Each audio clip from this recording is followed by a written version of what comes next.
project will meet all of the dimensional requirements. And then Craig, if you're on and you want to just give us a brief plans walkthrough on the proposed plans.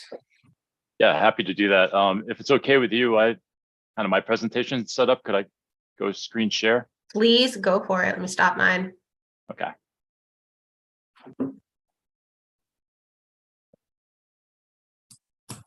Can everybody see this? Yes. Okay, great. So this is just to give you a quick elevation of the front of the existing dwelling here on Shepard Street. You'll notice that it's actually kind of a split. You enter at the garage level, walk up half a flight of stairs. The main body of the house is currently here with kitchens and living rooms. Then there's another half flight of stairs that leads you to the second floor over the garage. When you see our design, basically we're taking that same architectural statement and doing another half a step up and buying us the opportunity to put some dormers and gain bedrooms and bathroom space on the second floor above the existing living room spaces. And that's really our application here today. Just as kind of an overall, if you hadn't had a chance to see the location of the site, this is our site in context with the neighborhood. Shepard Street merges into, I guess that's Humphrey Street out there. And it's very close to that kind of intersection, just to give you an idea. The site, I think Matt did a great job. I mean, in so many ways, what we're proposing to do is add second floor volume over the existing footprint. It dimensionally will align with the footprint that's currently there, so you're not seeing any proposed additions as far as footprint is concerned.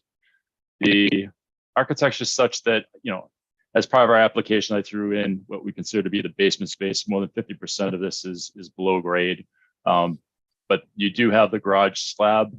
You get to the main floor. This would be the garage, which is actually lower by half a flight to what I consider to be the main kind of living spaces of the kitchen and dining living room. They have a small sunroom in the back. I should say in all cases, the Shepard Street is out here on the bottom of the sheet, just to give you an orientation.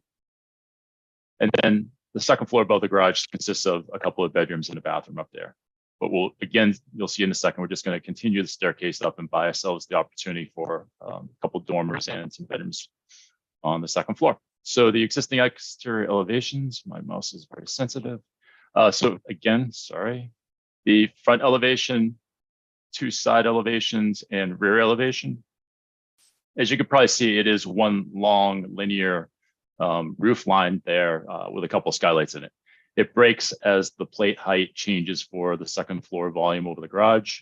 You see in the two side elevations, for the most part, it's just that simple gable with this is just a small little sunroom addition off the back that you're seeing in the rear elevation here. And then there is this small shed dormer that allows those bedrooms over the garage to exist. So from our perspective, really no changes to the first floor. Second floor. So this is really where you're seeing the proposed diagram change. We would be introducing a new staircase, come up the stairs, turn again and go up a set of stairs, half a flight to get to this kind of addition that would consist of a master bedroom suite and two bedrooms, a small little office, and the bathrooms to facilitate their needs on their second floor. Architecturally speaking, how we're doing that is we're basically extending the roof line up. The height grows from 16.4 to 18.8. So it's just a change of just over a couple feet here. But it does provide for us the opportunity for some dormers and some interest actually in this elevation. I think it helps to break the massing up a little bit and to provide, kind of a geometry set up on the front entry. So it's the two side elevations that we have here are really just showcasing the dormers on the front and the rear, and how I'm elongating basically the existing roof line up to accomplish the head height that we need and to create the slopes for the dormers. The change in this elevation, again, is just over that 2.5 feet. Other side elevation, you're seeing the cascading effect of a couple of dormers. That's just to get our head height to the place where we need to in order to get into the zone of where our kind of bedrooms exist. So these would be the simple shed roof forms that you're seeing kind of cascading down, because we did not want to get involved with the roof lines of the sunroom. And the rear elevation also shares kind of a double gable scenario on the rear. basically describes our proposal. If you have any questions. Okay, let's see. So you're not adding any additional paving anywhere on the site, That's correct. and you're not changing any landscaping currently on the site. That's correct. Okay. And where does the HVAC go? Where's your outdoor? I'm assuming there's air conditioning and so forth. Yeah, that's an excellent question. And Dan, are you here to maybe answer? Do we have Yeah. condensers out there? I can't remember. I'm sorry. So currently the condenser is see the right side elevation C, right by that door right there to the left. Yeah. Okay. So that's in the Thank you. back corner of the house. That's on the side of the house. That's on the side of the house. Okay. So, And is so if that you're where- looking at it's right to the right of the garage. Okay, has it always been there or? Yeah, we've been here for 2.5 years, and my understanding that unit's 15 years plus. Okay, just curious. And have the neighbors been notified? I don't know if they probably needed to. Larissa, did you? They'll be notified for the ZBA hearing. Yeah, that's kind of what I was wondering. Yeah. And that's coming up on the 28th. Okay, so you're adding what, 5 bedrooms? We're adding Excuse 3 me, bedrooms. 3 bedrooms. Okay, so That's correct. and do you know about the I&I fee for the extra bedrooms? Yeah, I think the DPW has already filed a recommendation with the board with respect to that. Okay. Okay, so it's all the questions I have. Anyone else would like to chime in? Please go right ahead. Ted or Mike, do you have any? Dave, any questions? No questions for me. No, nothing. Looks good. Okay. Yep, nothing from my end. I'm pretty familiar with this house. My wife and I looked at it once upon a time. So these are really cool plans and glad to see them in front of us. Thank you. All right then. Well, so the only thing I would say is that there is what is the fee, Larissa? It's 2,200. How much is it per bedroom? I will, you know what, I will tell you based on the DPW. Yeah, the DPW comment is 6,600, so Yeah, Yeah, it's 2,200 per bedroom. that's pretty strict. I mean, that's the a new rule that we have. So that will be imposed, I think, to the just to let you know, that's going to be part of the fees in constructing that. But other than that, I also have no objection to this. So if there are no other questions about the addition, I certainly have no objections. I think it falls within certainly within all of the dimensional issues, and it doesn't affect anything else on the lot. So if someone would like to make a motion to recommend favorable action to the ZBA, we can vote on that. Make a motion to recommend favorable action on this project. The number Happy to again. second. Okay, great. And all in favor, we'll do a roll call. And I'm a yes. Ted, Yes. Mike, Aye. and Dave. All right. And I don't think that Bill is on tonight. Is that correct? I think he's here. I don't see him. Okay, then in that case, it's unanimous, and we'll recommend favorable action to the zoning board of appeals. Thank you. We appreciate it. Thank you Thank very you. much. Appreciate your time tonight. Great, you're welcome. Thank you. Bye. Bye-bye. Ted, were you about to say something and I interrupted you? Yeah, no, sorry. I see someone with their hand up. I'm not sure if they had public comment. Oh, or... sorry. I didn't see any hand. I can't see anything there. oh, let me, Wendy is here. Okay. Can I'm you- sorry, Wendy, I hear didn't me? see you, but you're welcome to speak. I just had a question because you were talking about Shepard Street. I don't believe there's a Shepard Street in Swampscott. I think it's Shepard Avenue. And the street that you were talking about, Humphrey Street, is Atlantic Avenue. Right, I'm sure it's correct on the plans. We're just That's sort of, okay. we're just sort of wanted- talking offhand, but thank you for pointing that out. And just so you know, I have no problem with it. I just wanted to make sure that everybody knew where it was. Thank you very much. You're welcome. Thank you for the attention to detail.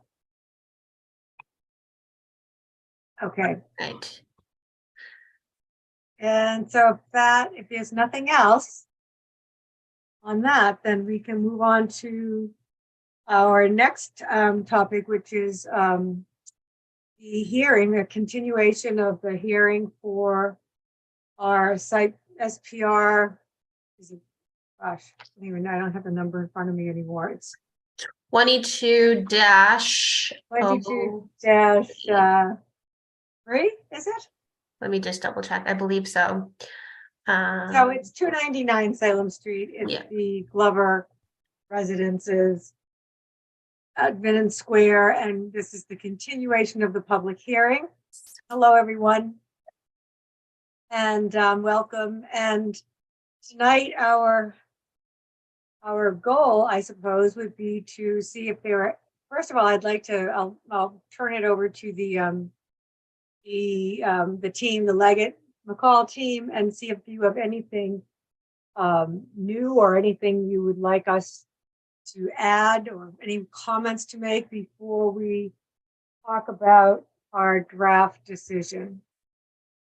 Thank you, Angela. Good evening, members of the planning board. My name is Paul Feldman. I'm an attorney representing the applicant. In terms of presentation of new materials tonight, I'm happy to say that after multiple hearings, I think we've responded to all the questions. We've gotten some terrific feedback from the planning board that we've incorporated into the design.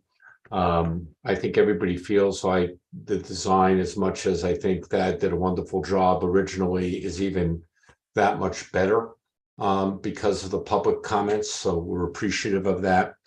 I know that the technical comments by the third-party reviewers have all been responded to, and all the matters have been addressed. So as far as we're concerned, we don't have anything new to present tonight. Okay. But we're happy to answer questions or respond to any issues that may come up while you consider a decision. And we hope that the planning board is favorably inclined to vote for the plan approval that's been requested.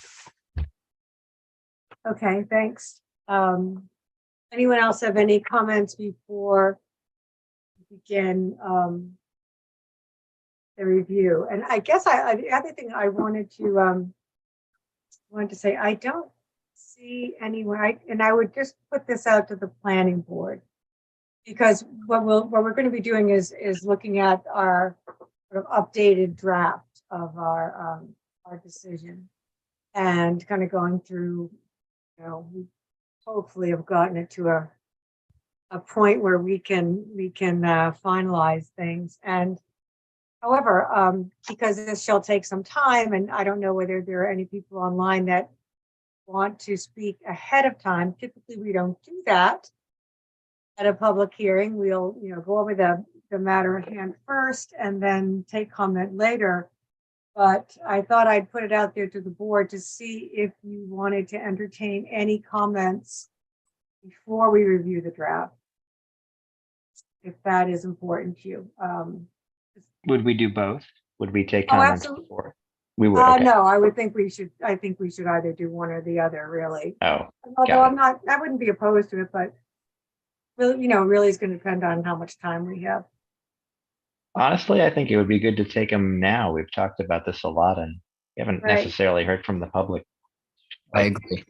Yeah, Okay. so- And I know some people have kind of dropped off because we might run late and so forth. So I'm not even sure if I haven't looked at the attendance, but that being said, I will, Marissa, I think we'll open the public hearing to public comment for a short time, and then we'll close it. We'll go back to just discussing the decision, and then we can open it for public comment again.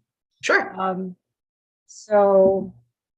Because we never closed the public hearing, we don't need to open it again. It's currently open, but we will officially open it for public comment. And we will take, we'll keep mindful of the time so that we don't want to start our decision review too late.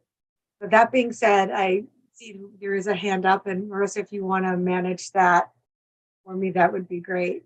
Sure. I've got a few hands up. I will take Emily Paul's first. She's here from the Lynn Daily item. Okay, great. Hi, I was just wondering, I was sent some renderings of the project and I just want to make sure it's okay that I use them in the paper. I would want to check that they're the most recent and the most accurate. But I certainly would have no objection to it. I think I'd want the petitioner, also the applicant, to make sure that they're comfortable with the version, I would say. I mean, the plans are public, they're public information, obviously. I just would want to be sure that it's the most current version. And yeah, I certainly have no objection to that. Any comment from the applicant or any of the planning board members on that? For reference, I sent her the renderings that were part of the last site plan submittal back in December. Okay. So I think, to my knowledge, those are the most recent ones. Okay. Yeah, so I would ask that. He's the author and copyright holder, and it is a public submission to the planning board, but I'll leave it up to you to answer if you have a problem with them publishing your work. No, not at all. Maybe Emily, maybe I don't know when you need this by, but it would, if you want to run them by me ahead of time so I can just confirm that you have the latest, I'm happy to do that. Okay. And you can probably reach me through Marissa, who has Absolutely. contact info, and I'm happy to give you what you need, anything you need. Okay, awesome. Thank you so much. That's all the questions I had. Okay, thank you very much. All right. I have Jonathan Lehman from the Historical Commission. Jonathan. Hi, thank you. Yeah, Angela, I know I had sent you the comments from the Historical Commission, and Yes. It's on a shared drive. What I wasn't sure is whether, since we got comments after that date, the latest one is February 9th. So I just wanted to bring to your attention that they're there. I can either send it to you or you can pull it up off the drive, whatever's easier for you. But I wanted to be sure you had all the comments from everybody. It's my understanding during my conversations with Nancy Schultz that the comments I have were the most recent, and they're included in that decision. Thank you. Thank you, John. All right. And I have Jerome Sanders. Yes. Jerome, please feel free to speak. You have to unmute yourself. All right. There you go. Okay. I did talk with Marissa yesterday. Yesterday was Sunday. Excuse me? I said yesterday was Sunday. It was Sunday. You spoke to me yesterday. She was working overtime. I'm sorry, I talked to Angela. I'm sorry. I appreciate the opportunity to talk with you. Sure. Each of you has received the letter of January 30. I'm the president of the at 1 Salem Street, and we had 55 signatures to that letter, which was also circulated to other town officials. I'm assuming the developer probably has seen it. I would hope so. In any event, our concern relates solely to the traffic circulation and the traffic issues at the end of Salem Street, where it meets Street and it's met by Salem Street. And we all know that is chaos section now, even before we have any construction going on. Our objection is not to the project, is that there should be an independent traffic study done by the town, where the payment for the study be done by the developer, and that condition of acceptance of the project. We would also suggest that as a condition, the developer agree to work with the town in terms of the actual and that might affect the site. I don't know, that would be up to the independent traffic study. I know there was a study done at the developer's behest by, there was a traffic which was done by two groups. One was the traffic, I believe, and the other was affected the exit to Salem Street and to Vinnin. Our concern is that if in fact it is approved, and I'm going to assume that it will be approved, that the town be able to rely upon the developer for some financial support for an independent study of the traffic application, and that there be an agreement by the developer to the extent that it affects them to cooperate and try to work out a traffic plan that makes sense. Right on Salem Street to Vinnin Square, they cut through Sunbeam Lane, which a lot of them do, cut because they're so congested at the end. The study that was done by the developer was, I believe, in August of 2021. When we had COVID, we had schools, and we had people away on vacation. It really was not reflective of what is the ordinary traffic that we find at that location. And we believe that VHB did a study of the study for the town of Swampscott and for Marblehead, and the 29 recommendations. I don't know what has happened to those recommendations, whether they've been agreed to or has been taken in terms of the plan. I'm just uncertain of that. But our biggest concern, traffic and safety, and the ability of vehicles to go through that intersection and through that intersection and be safe. So what we're urging the planning board to plan and study by a traffic expert with recommendations that would make sense and improve that whole intersection. Some of it will be effective, I don't know, but I believe by this project. And I think we clearly need the cooperation of the developer in terms of what disposition will be made of that traffic study. So that's really what our associate the opportunity to address the planning board and hope that our will be inspiration. Thank you. Thanks very much, Mr. Summers. We will be discussing traffic and sort of the recommendations that have been made and what is stated in the decision as we go along in our review of the decision. So, and we understand your concerns. I think it's a concern that's shared by a lot of people. So thanks for your comment. Any other comments? Yes, I have one more hand raised from Wendy. Wendy, can you give us your full name, please? And Sure. My name is Wendy Mayer, 57 Linden Avenue. Thanks. So I guess I can echo the latest gentleman from 1 Salem Street because we're around the corner. I know some of this is not an issue for the planning board, but I consider my neighborhood a near abutter. So I have a huge disappointment in the town of Swampscott that this project was even approved without us near abutters even knowing about it.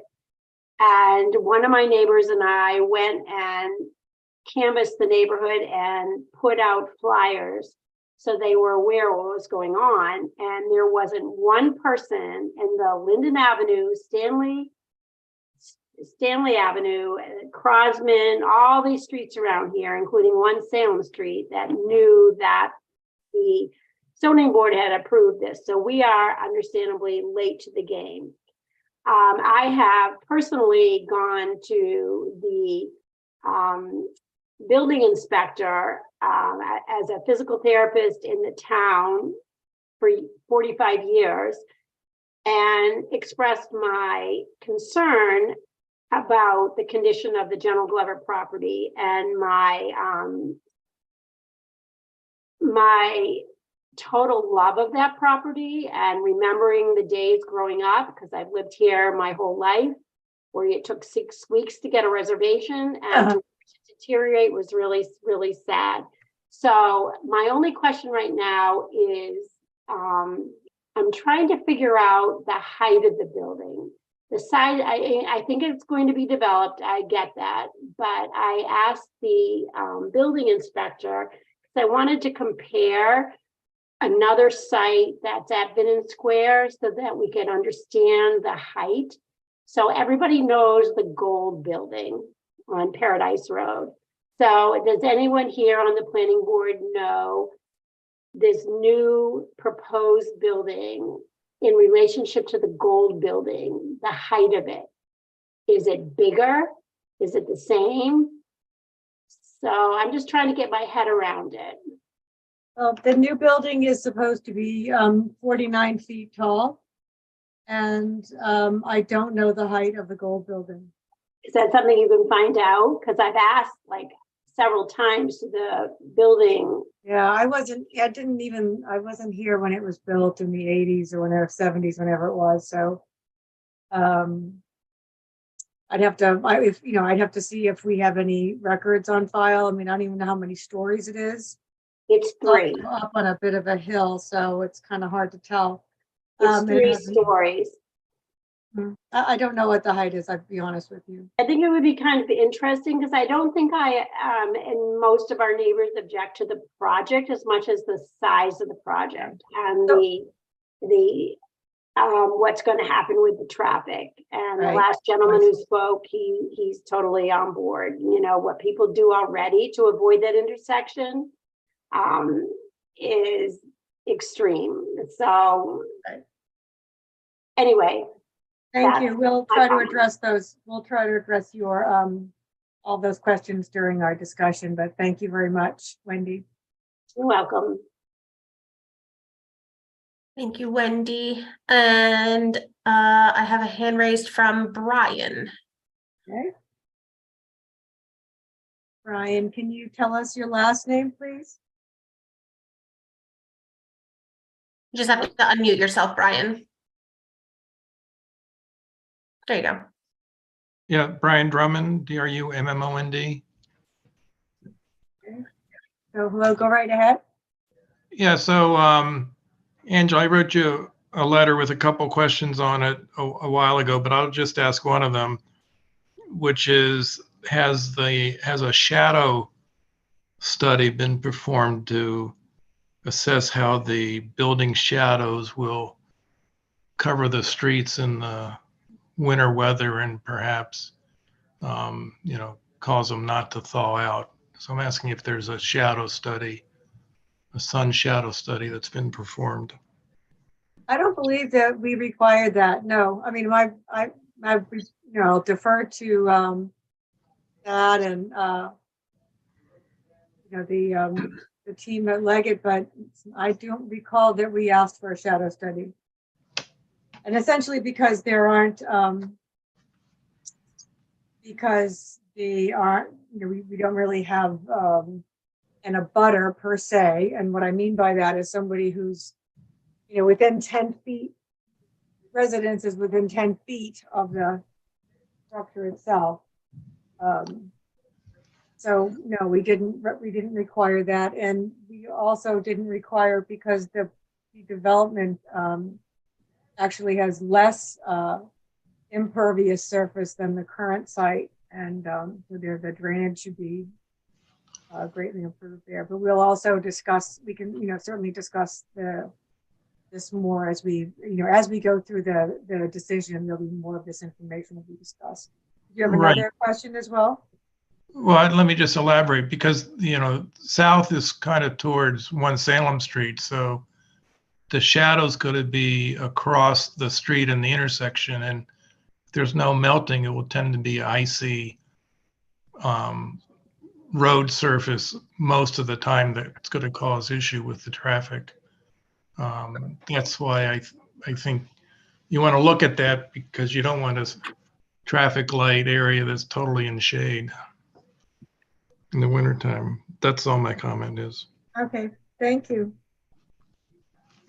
Thanks, Brian. Next, I have Attorney Ken Schutzer. Hey, Mr. Schutzer, hello. Hello, it's always a pleasure. And I don't even have to introduce myself because I've already been introduced, so thank you all. I'm sort of late at the game. I've sort of not taken a very active position. I'm a resident of 1 Salem Street. I formerly was the president of 1 Salem Street, but in this capacity, I really have just a couple of questions, one of which I addressed with Ms. Ippolito when I had run into her when they were doing the Hawthorne property opportunity for residents to be there. And that just goes back to some of the other comments, and I candidly haven't heard them all. And if I'm repeating myself, I apologize, because I know your time is limited.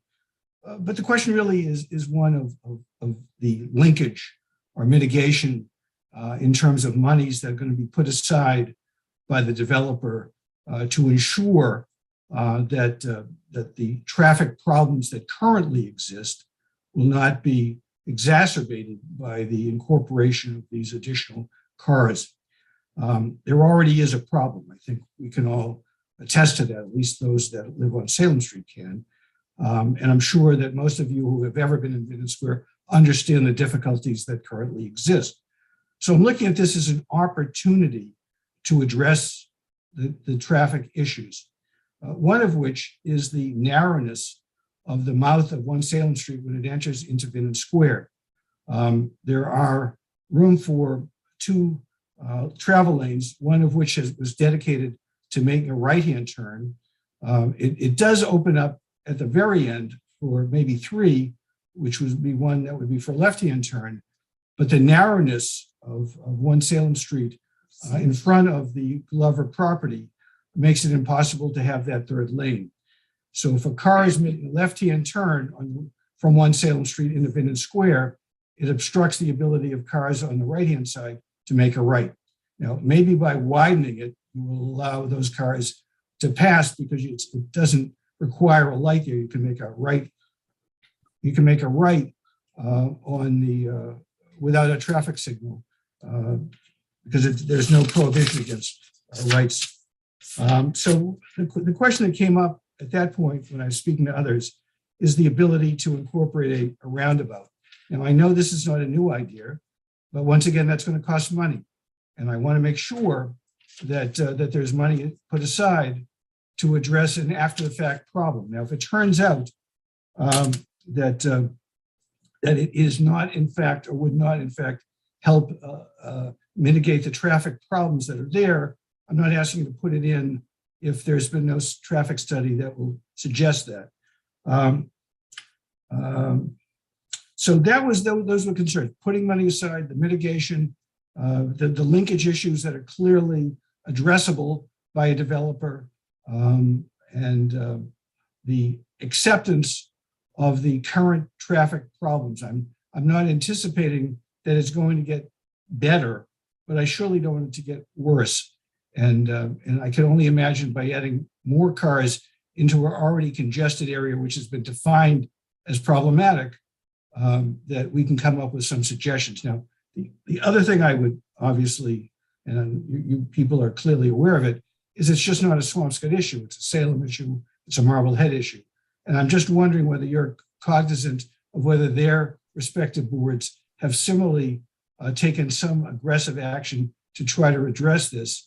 I don't know exactly what area the roundabout would be in, in terms of locale, whether it's a Marblehead, Swampscott, or Salem area that's been impacted.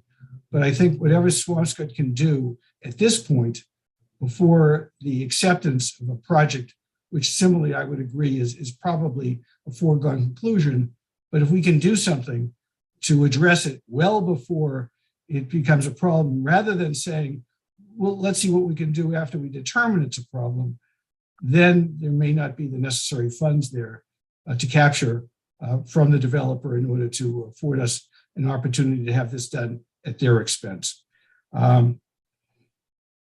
Let's see.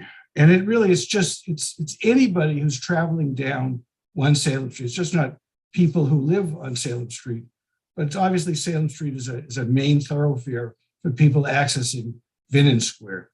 So it's, and we're adding into that the school traffic, which is all new. Obviously that was, I'm not sure whether it was ever factored into the Marblehead traffic study.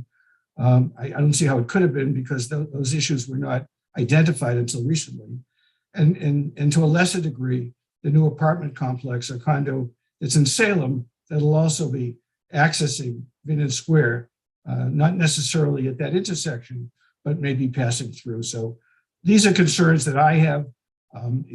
As I said, I think it's not only just a Salem Street issue, it's those that access and utilize Salem Street getting into and accessing Vinnin Square. Once again, if I'm repeating myself, I apologize. If I had listened to all of these meetings and some of these issues that have been previously addressed, I would not be bringing it up, but I haven't. So I thank you for your time, and I trust these will all, if they haven't already been discussed, can be addressed at tonight's meeting. Thank you. Thank you, Mr. Schutzer. Any other comments, Marissa? I've been seeing a hand go up and down. Lisa, did you have a question? Yes.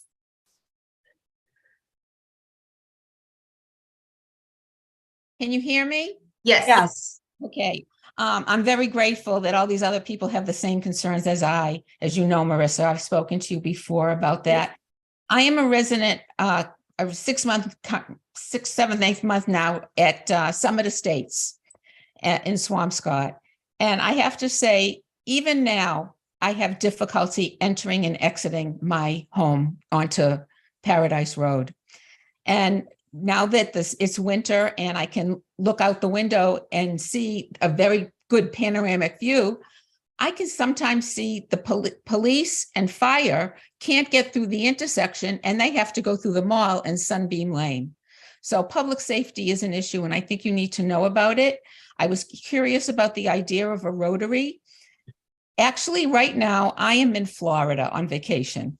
And I have to say, whoever did the traffic here in Naples, Florida was magnificent. Of course, they have very wide streets here, and they have plenty of rooms for making these things. But what I do notice is when people the traffic lights, when you come out and you want to make a left-hand turn coming out of a mall, the people coming forward can only go one direction. In other words, they don't control the light.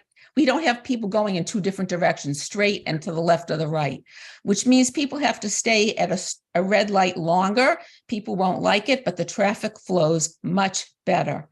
And what I'm asking for you to do is also have someone else study the traffic and come up with some creative, imaginative way to improve the traffic in that area now, even before the traffic goes, even before the construction happens.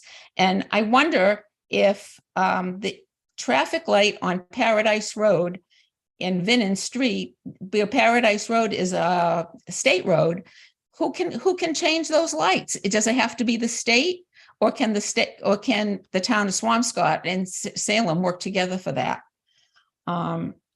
Thank you so much for my being able to talk to you today, and maybe they might consider the other woman who spoke from Linden Avenue.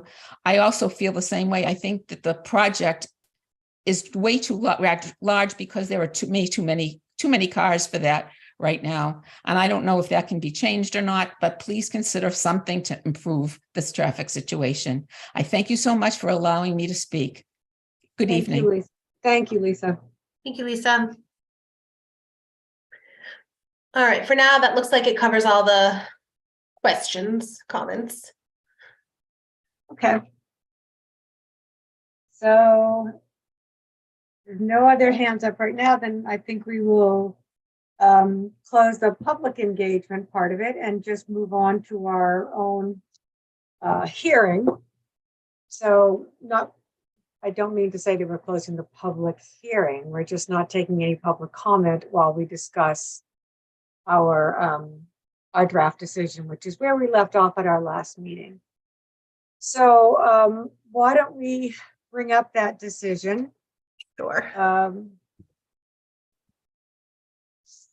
I've made some comments in there. We have a kind of a working draft, if you will, but the purpose of this review tonight will be to kind of go through all of this, and as a board, we're going to decide whether we accept it or it needs to be changed or whatever needs to happen to it. So hold on. This is I apologize, my screen is not that big on my laptop, so this is probably about as big as I can get it. So I wish I could do this side by side, but I can't quite figure it out on this version of Word. So okay, that's okay. That's not a problem.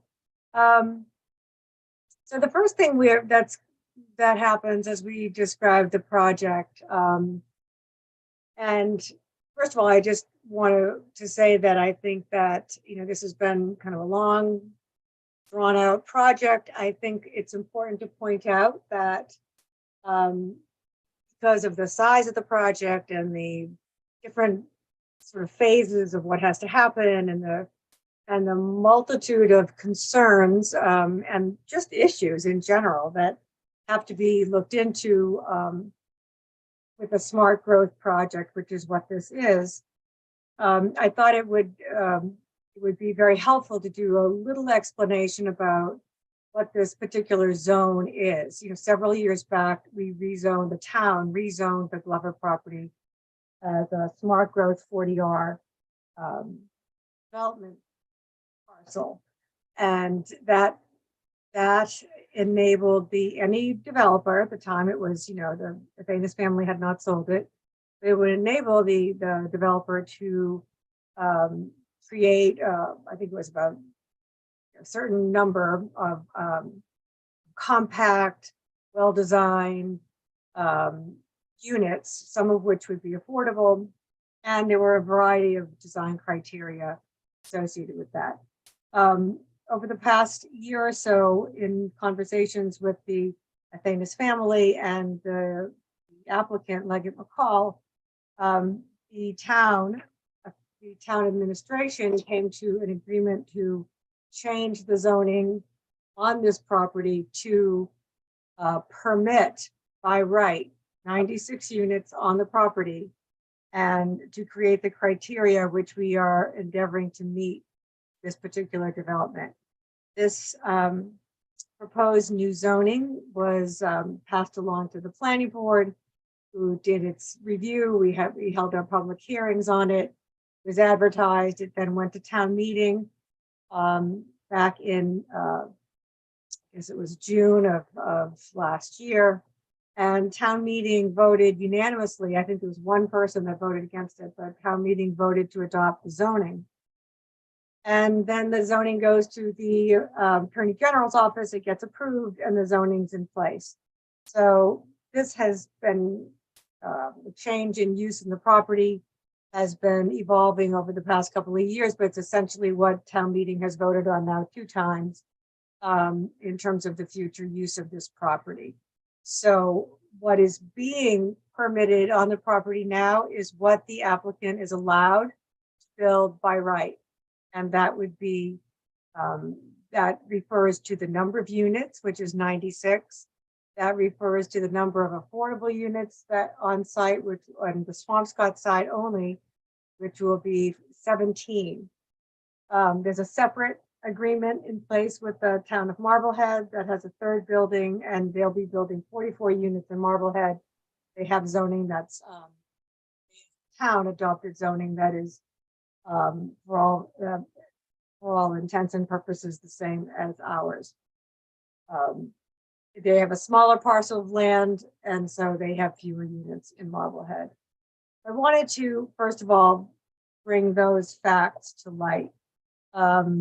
That's obviously, we look at a lot of different aspects here. The applicant tried to present the best possible project they could, having to sort of fit all of these units within a 3-acre site, and have parking on site, have open space on site, have certain types of landscaping on site, have some amenities on site, and also have the buildings meet our design criteria. The applicant has done quite a bit of work on the exterior of the buildings to improve the appearance of the buildings, and we think that they've done a very good job. We're grateful for the work they've done to make the buildings very attractive. In terms of the dimensions of the building and the facades of the buildings and the height of the buildings, all of those criteria are listed out in the zoning bylaw. So the 49-foot height of the proposed structure is allowed. The maximum allowable height in the bylaw is 50 feet. So they also they fit within that particular criteria. One of the things that I think is really important to discuss here is the site. Many people are very familiar with the Glover site. It was a restaurant for many, many years, as we all know. But it's what's really important, and this is going to be included in this draft decision that Marissa's about to go through. I will be including a background piece on the property, because one particular aspect that I brought up from the very start was that most people know that this is a historic site, and we knew the Glover House restaurant, and some people knew that it's called the General Glover House, and they learned about the General Glover Farm, but I don't even think many of us were, myself included, and I was a former historical commission member, didn't understand the extent of the original property that still exists on site. Nor did we ever really focus so much on Glover's ties to that property. And I am going to indulge myself tonight by starting this off by reading you some history that I think is I think will only add in the site and in the and will certainly, if I were going to live on a site like that, I think we'd be very pleased to know the history. So John Glover, who was he? He was born in 1732. He died in 1797. He was an American fisherman, merchant, military leader from Marblehead. He served as a brigadier general in the Continental Army during the American. He was born in Salem, province of Massachusetts, son of a house carpenter. He was 4 years old. His father died, and shortly thereafter, the family moved to Marblehead. As a young man, Glover became a cordwainer and a rum trader, and eventually a ship owner and merchant. He married Hannah Gale in 1754. Following the Boston Massacre in 1770, committees of correspondence were formed. Marblehead elected Glover, along with future revolutionists Elbridge Gerry and Azor Orne, to committee posts. After the First Continental Congress passed the non-importation agreement sanctioning trade with the British, Glover was elected to enforce the embargo as a member of the Committee of Inspection. Military career. Glover was active in the militia for many years before the Revolution, with his earliest service dating back to 1759. 1775, he was elected lieutenant colonel of the 21st Massachusetts Regiment from Marblehead. He became commander of the unit after the death of Colonel Jeremiah Lee in April 1775. Glover marched his regiment to join the siege of Boston in June 1775. At Boston, General George Washington chartered Glover's schooner Hannah to raid the British supply vessels, the first of many privateers of warship authorized by Washington. For this reason, the Hannah has been occasionally called the first vessel of the Continental Navy, or its later successor, the United States Navy. The Marblehead Militia, or Glover's Regiment, became the 14th Continental Regiment. This regiment became known as the Amphibious Regiment for their vital nautical skills. It was composed almost entirely of seamen, mariners, and fishermen. After Washington lost the Battle of Long Island, aka the Battle of Brooklyn, in August 76, Glover's Marbleheaders evacuated the army across the East River to Manhattan Island in a surprise nighttime operation, saving them from being entrapped in their fortified trenches on Brooklyn Heights.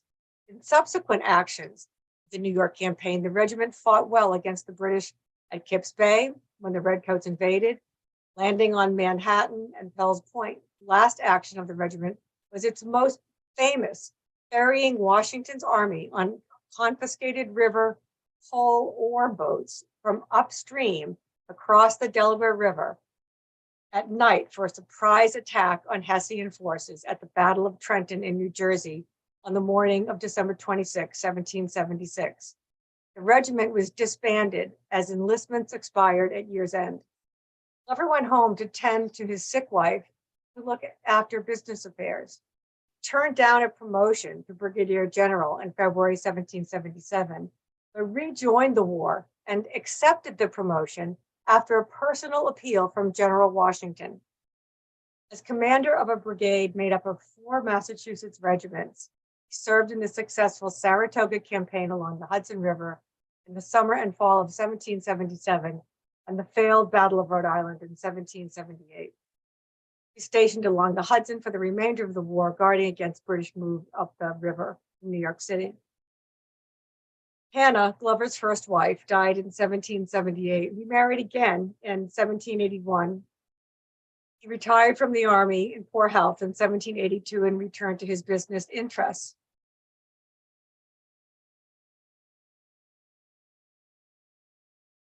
But not all of Glover's capital was invested in seafaring ventures. He also liked to speculate in land, local lots of lands far removed from Marblehead, including lands in Vermont.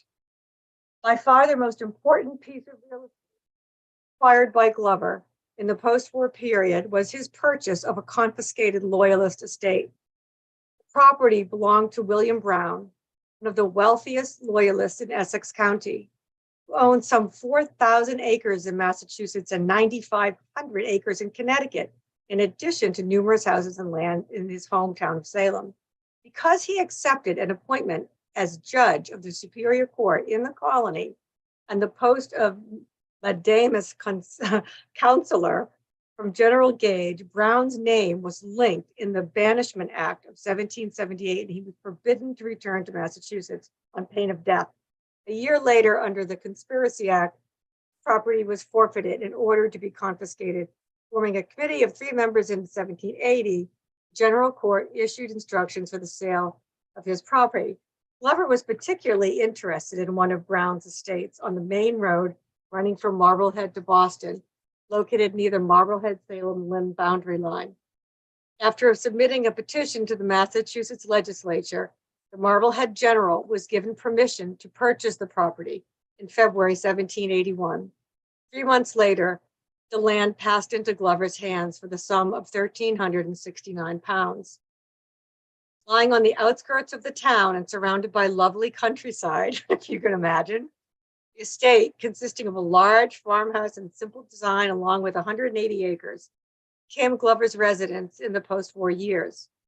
Located away from the hurry and bustle at Marblehead's wharves, was an ideal place for the retired general to spend his declining years. Glover moved not only his family, but his business establishment to the new location. His residence, still standing to this day, has been converted into one of the better known restaurants along the North Shore, known as the General Glover House. So this is all well-documented information that I just read to you. I thank you for indulging me, even though I took my opportunity to do it. As I find the history of the ownership of this house and what's left of it to be an incredibly important part of this property. And I think that we all should feel honored that this land still exists here. And, you know, and we've had many discussions with Leggett McCall, and you've been very gracious in terms of discussing the history of the property with us. And I think it was important, I know it was important to me to read this tonight, to kind of read it into the record. And again, I will have a piece of this that will appear as background information on the final decision. But because we don't want to be the people that are the ones that make this history go away. We don't want to be the ones that just shut it all down and we never hear about it again. We have one of the rare sites. And although I'm not suggesting that we put apartments into the old Clover House by any stretch, there have been numerous discussions. And again, we're grateful to the applicant and in all of their, you know, all the different people that we've talked to through Leggett McCall, that they have engaged us and the Historical Commission in having discussion. So again, thanks for indulging me on that, and let's pull that decision back up. We will be talking about what we can do to salvage some of that property, what would be the appropriate action to honor the site. And again, some of these things have been discussed with Mr. Feldman, attorney for the applicant, but we'll talk some more during the review of the decision. So thanks for that. Okay, so let's see. So we have some different, first of all, any comments, questions before we get started? Or is everybody ready to get to the review? I think we are. Okay. Trying to get this out of the way so I can see. So why don't we'll begin here. I don't think there's anything here of dispute. The first part of this just identifies property, where it's located, 299 Salem Street, the applicant, the owner, the project eligibility. There are some comments in here that were offered by Attorney Feldman, and some that I have added in. I also, as we go through this, I would like to call out to the planning board members to ask you if any of you have comments or would like to edit, add, delete, have questions, anything like that. Feel as if there's something missing or it's expressed in a way that you'd rather see changed. I'd like you to just kind of jump right in. You can unmute yourself so you can be ready and make whatever comments you think necessary. And that also goes for the Leggett team. If there's something that we have missed or is misrepresented in some way, other than being an opinion of ours. But if there's something that's been misrepresented, please feel free to call that out. Okay, I think we all understand. All right, so the authority, planning board has the authority, is the approving authority. The application just talks about when the application was first viewed by the planning board, and then we talk about when the public hearing opened, and the public hearing opened on October 17th, 2022. Go to the next page, Marissa.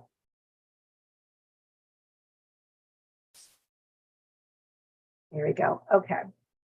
So here I just talked about when we opened the meeting that we were unable to discuss the meeting until our November 14th meeting on advice of counsel, simply because we hadn't been yet approved by the Attorney General's office.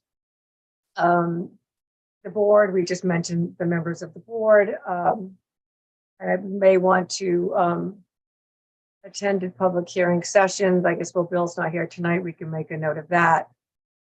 We talk, planning board retained the services of the following consultant using funds deposited in the escrow account, and that was the water, sewer, and infrastructure. Angela, I think Bill is here. I think he's just not a panelist. Oh, great. He's Okay. raising his hand. Yeah. Well, thank you. Thank Bill, you. I tried to promote you to panelist. Is it not working?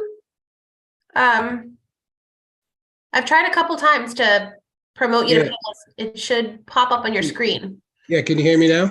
Yes. Oh, thanks, Bill. I'm sorry. I didn't see your name there, and I didn't know you were here, and I apologize. No, I had trouble getting it on the phone. Let me Okay. So moving on, we have. hear me still? Yeah. Oh, okay, you're there. Okay, great. Can you hear us okay? Okay, so moving on, submittals. This is just a list of all the plans that have been submitted. I believe it is complete. I'll move this over here because I can't read the whole screen. Okay. Let's see. Let's see. Findings of fact. So now we move on to the findings. So we had two different sets of findings, essentially, that we were going to be looking at in this particular case. We have the actual criteria in the zoning bylaw, and the zoning bylaw is called the Glover Multifamily Overlay District. The zoning bylaw is basically has, the sets the criteria for the project, gives us all the dimensional regulations and so forth. It also says that it shall comply with the design guidelines. Design guidelines are design standards, pardon me. They are the smart growth design standards that apply to this particular development. So first, the findings will go through, let's see, planning board revised and considered all submissions by applicant and its consultants, members of the public, and comments made during the November, December, and January public hearings. I think we can include February in there because we have listened to those as well. You can add February up there, Marissa.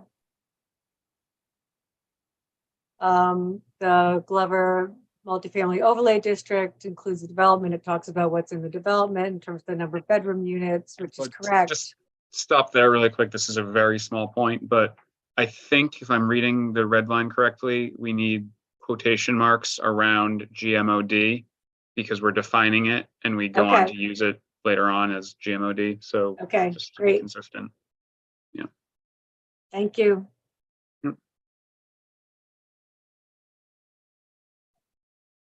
Addition to 44 units. So this kind of talks about the entire development and what is there. Landscaping and open space, installation of utilities necessary to provide access and services to the building. Proposal includes 144 parking spaces in accordance with the 1.5 space per unit requirement set forth in section 410.8.1. And 41 parking spaces located in Marblehead will be available for use by Swampscott residents of Glover residences at Vinnin Square. Well, it's not been transformed. Okay, so this is correct. That's provided in section 410.7.3 of the Swampscott Zoning Bylaw, determining compliance with the parking requirements and other dimensional requirements. Land that is not within the town of Swampscott, but is part of the development lot, as is the case here, shall be used. That is correct. Building heights are within the 50-foot maximum height limitation of the GMOD. That's correct. Number 2. Section 410.10 of the Swampscott Zoning Bylaw requires a planning board to consider the following criteria in application for site plan review under the regulations pertaining to GMOD. I can't see any more but that, so there we go. All right, so there are 4 criteria that have to be met under the GMOD. The first is to promote low impact in a sustainable development.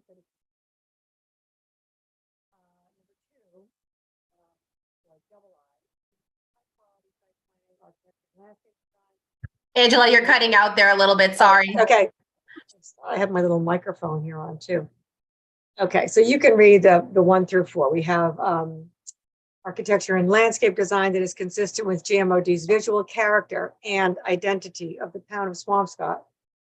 Number 3, or 3 I's, I never kind of got that, to establish development standards and ensure context-sensitive design and creative site planning in the reuse of existing buildings and construction of new buildings.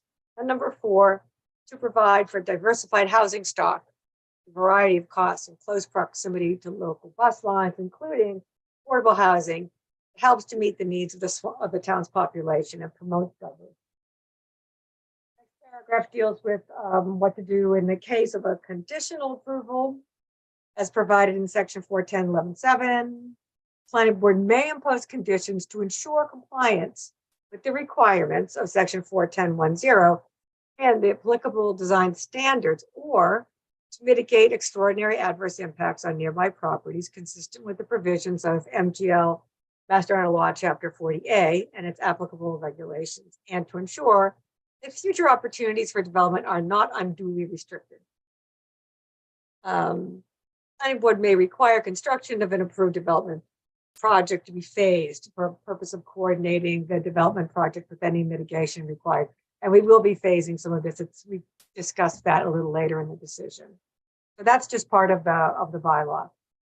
Number 4, the planning board makes the following findings with respect to overall consistency with the purposes and standards of the GMOD.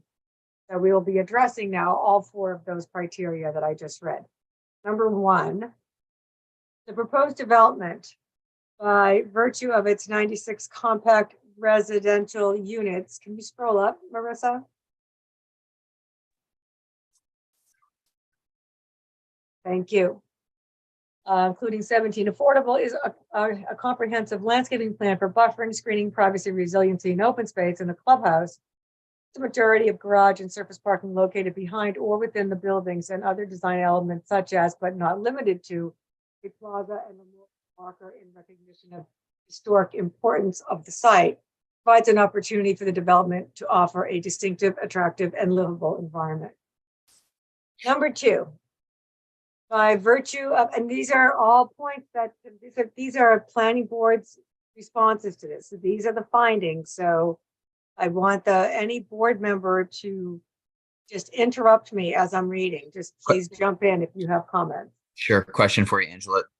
In that subsection 1 there, we use the term compact residential units. Do we ever, do our zoning bylaws ever define what compact is? Is that, it just sticks out to me as arbitrary?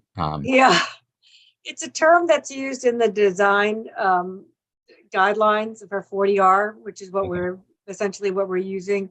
And I think what it's meant to, as you look at this particular project, most of the units are small. They're 1 and 2 bedroom.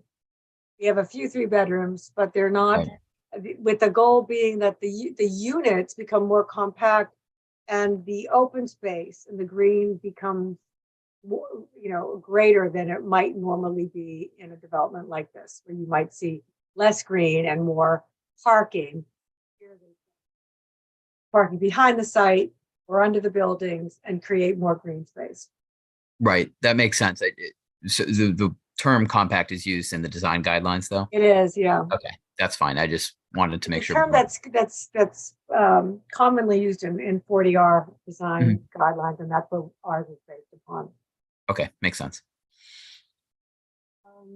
AB, rather 2, by virtue of its location in Vinnin Square, the site offers all benefits of transit-oriented development, immediate access to public transportation, as well as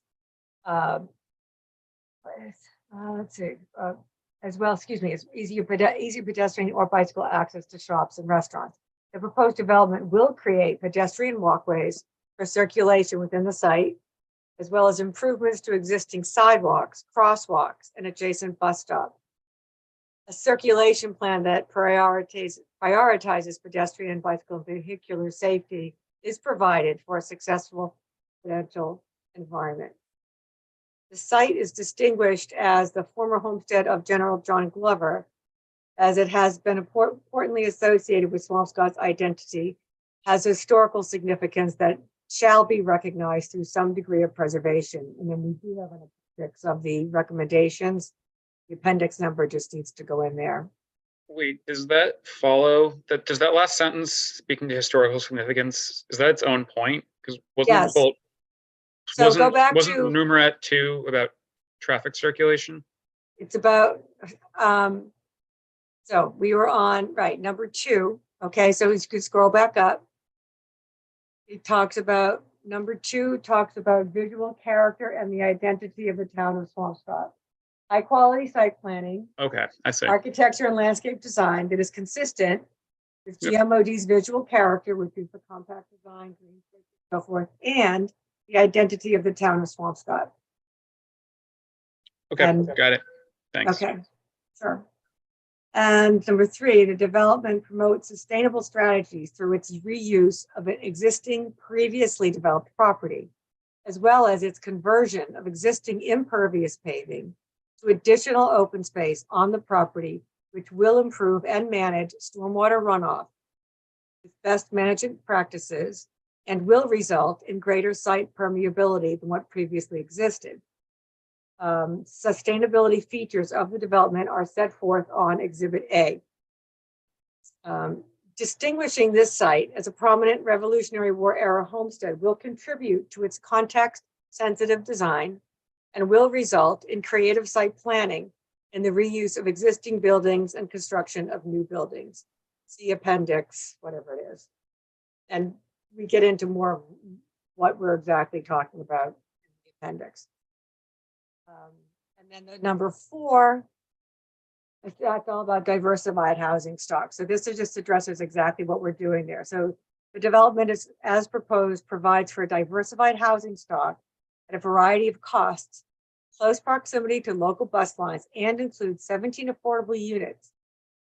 Might need a period there. It looks funny. The proposed unit configuration to be included in the 2 buildings will help provide a diversified housing stock. Specifically, the affordable housing proposed will meet the following criteria. And then I just list all of the criteria for the affordable units and how that is applicant. So you can read through all those things. Those are just pulled right from the, those are pretty much pulled right from the bylaw. Any questions on that? Questions, comments on number 4? Additions, anything that does not look good? Hearing none, we'll go on. Number 5. So now we're moving from the zoning piece of it, from Glover Multifamily Overlay District zoning. Talk about the smart growth overlay design standards. So number 5, the board makes the following findings with respect to the specific requirements of the smart growth overlay design standards. If you have your design standards handy, which I'm sure you all do, you can read along because they're all numbered here. So this is going to require some editing.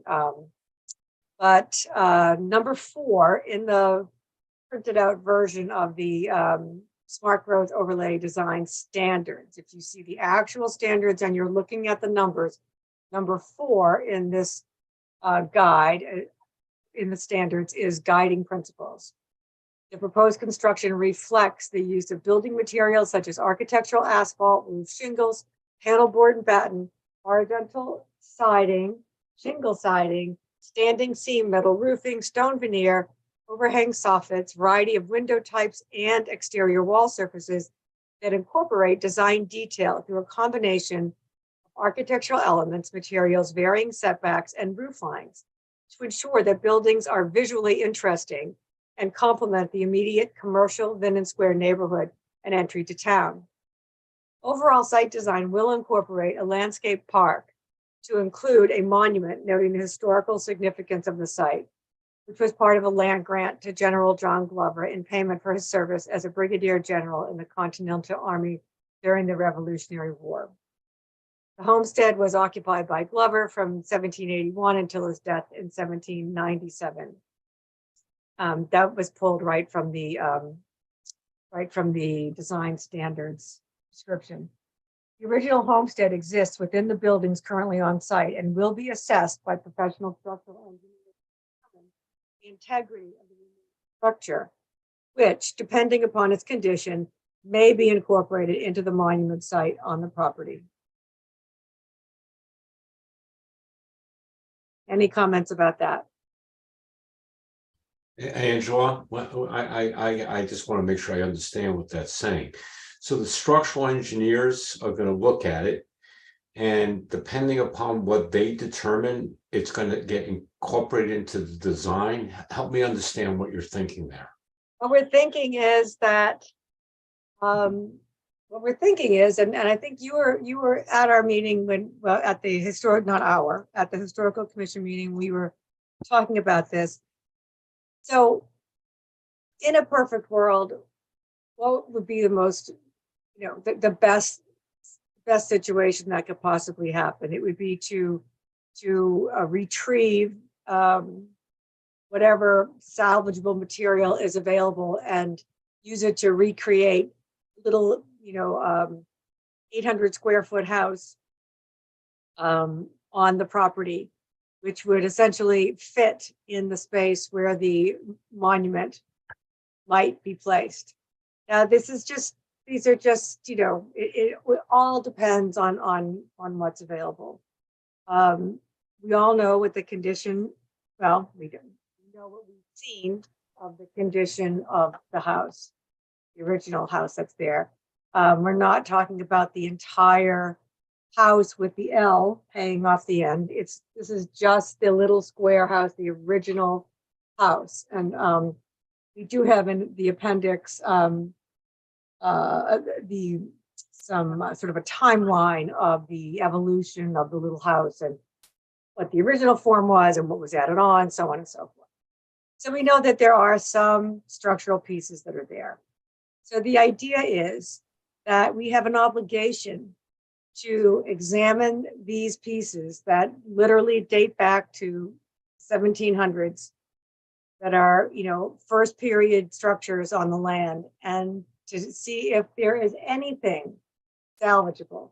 And my understanding is the way this happens is that these structural engineers, and I'm by no means any expert in this, but I'll just tell you what I was told, that they go on site, they get inside of the building, they evaluate it by examining the actual foot itself, the beams, the structure, whatever it is, for integrity. So will this withstand being moved and reassembled? Is there enough there? Is there that to be moved and reassembled?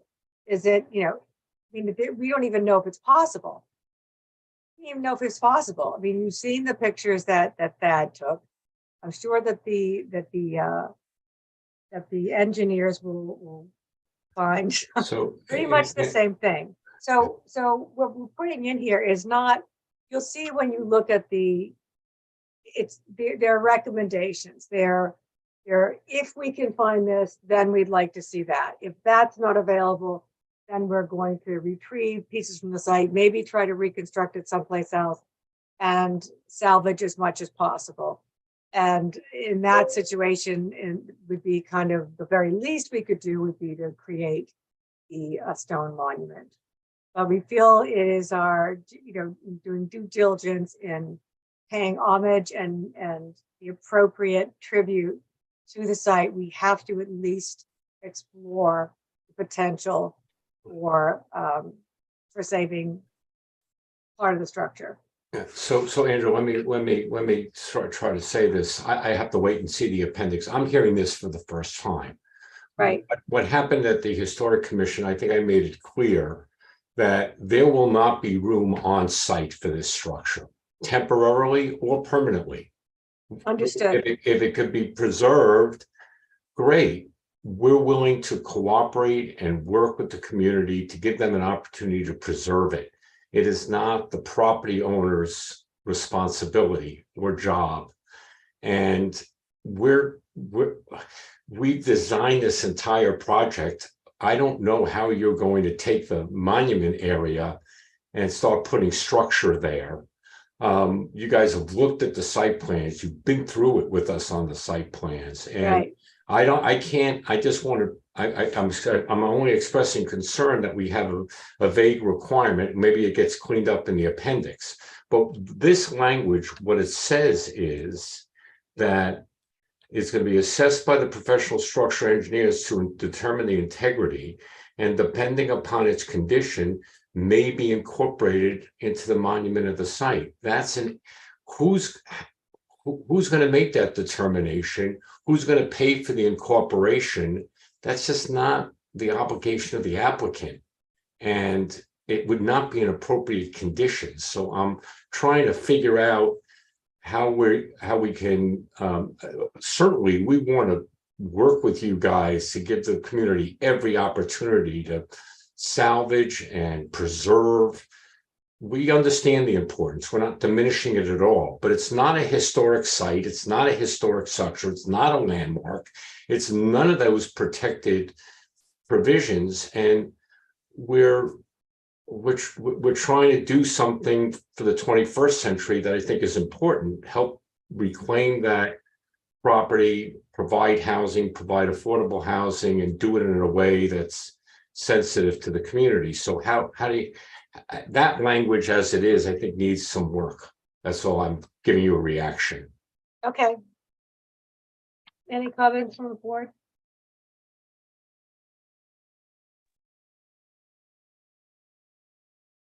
I understand the comment by the applicant in that this language is aspirational, but it doesn't.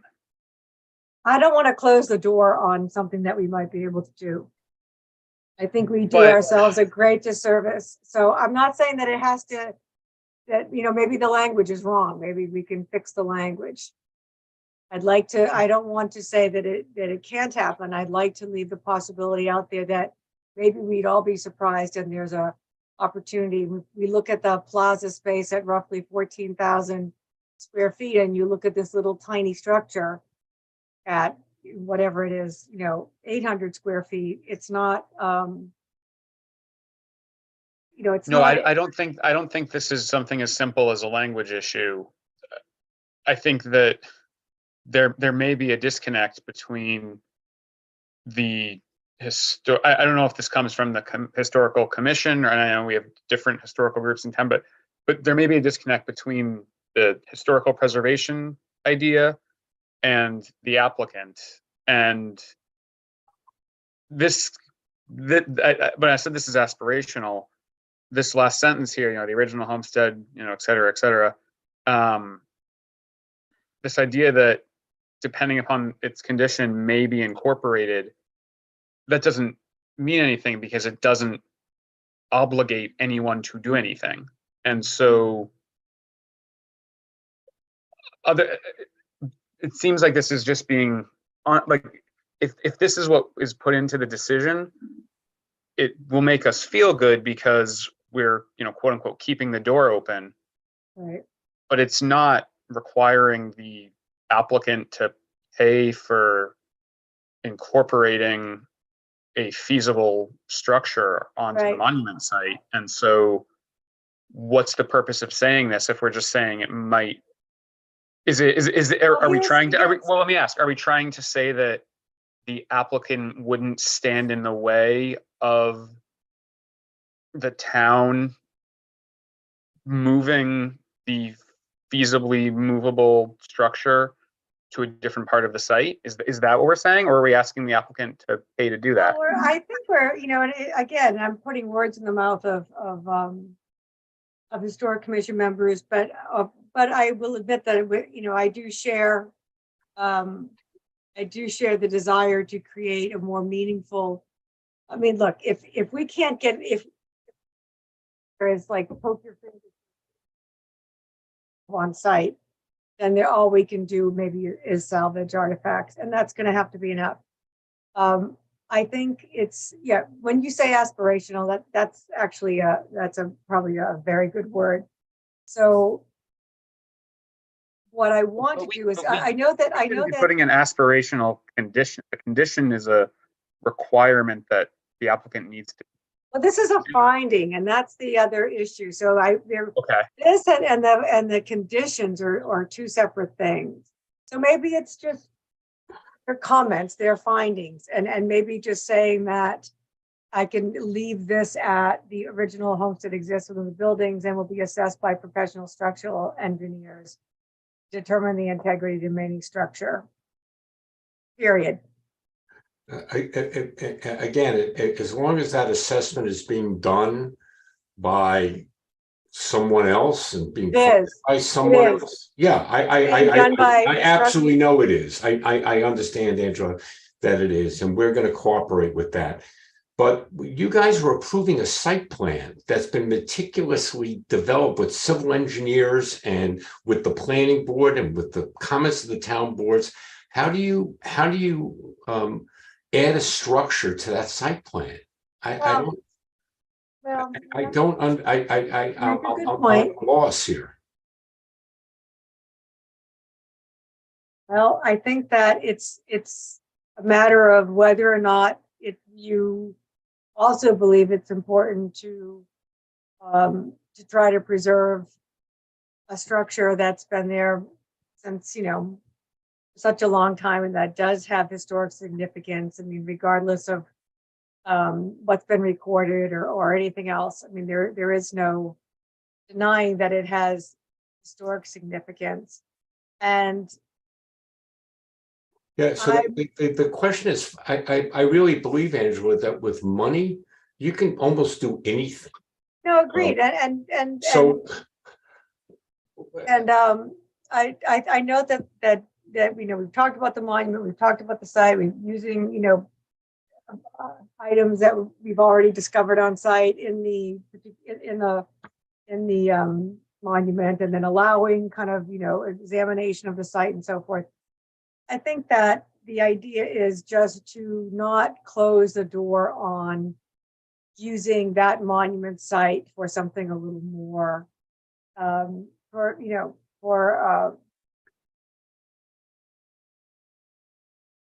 reestablishment of not reestablishment, for reconstruction of and preservation of that little house. And there are multiple examples of this, all over, in terms of, in a historic house that exists on a property site. So let me just hold on one second. It wouldn't involve moving any of the buildings that are there. It would be dealing strictly within the outline, the parameters of the little entryway, the monument plaza, if you will.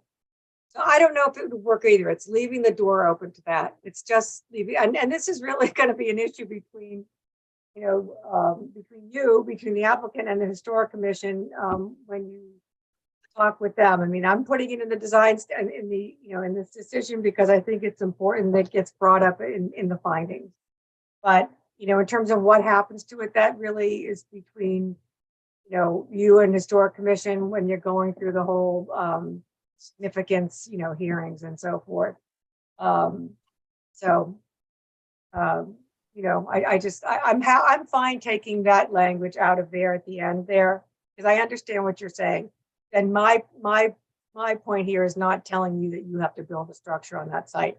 It's just as I think that we should stick with what the actual findings are, and what we as a planning board should be controlling and should be expressing in terms of findings on this project.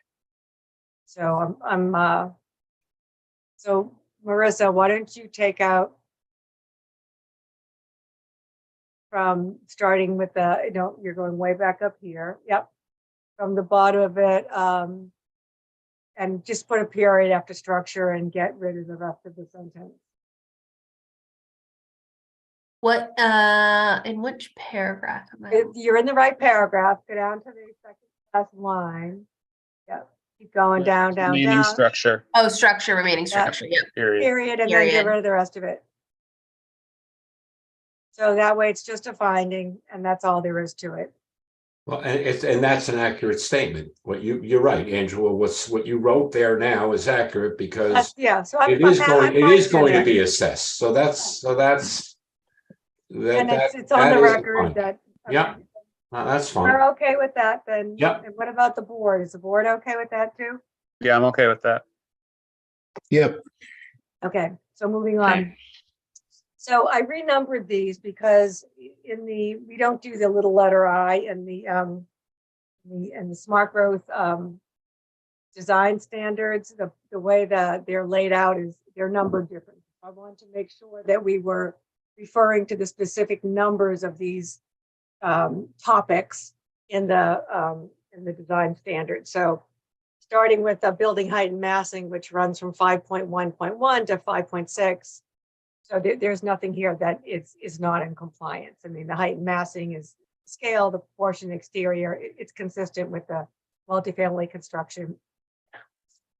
And the commercial area of Vinnin Square in compliance with requirements of GMOD.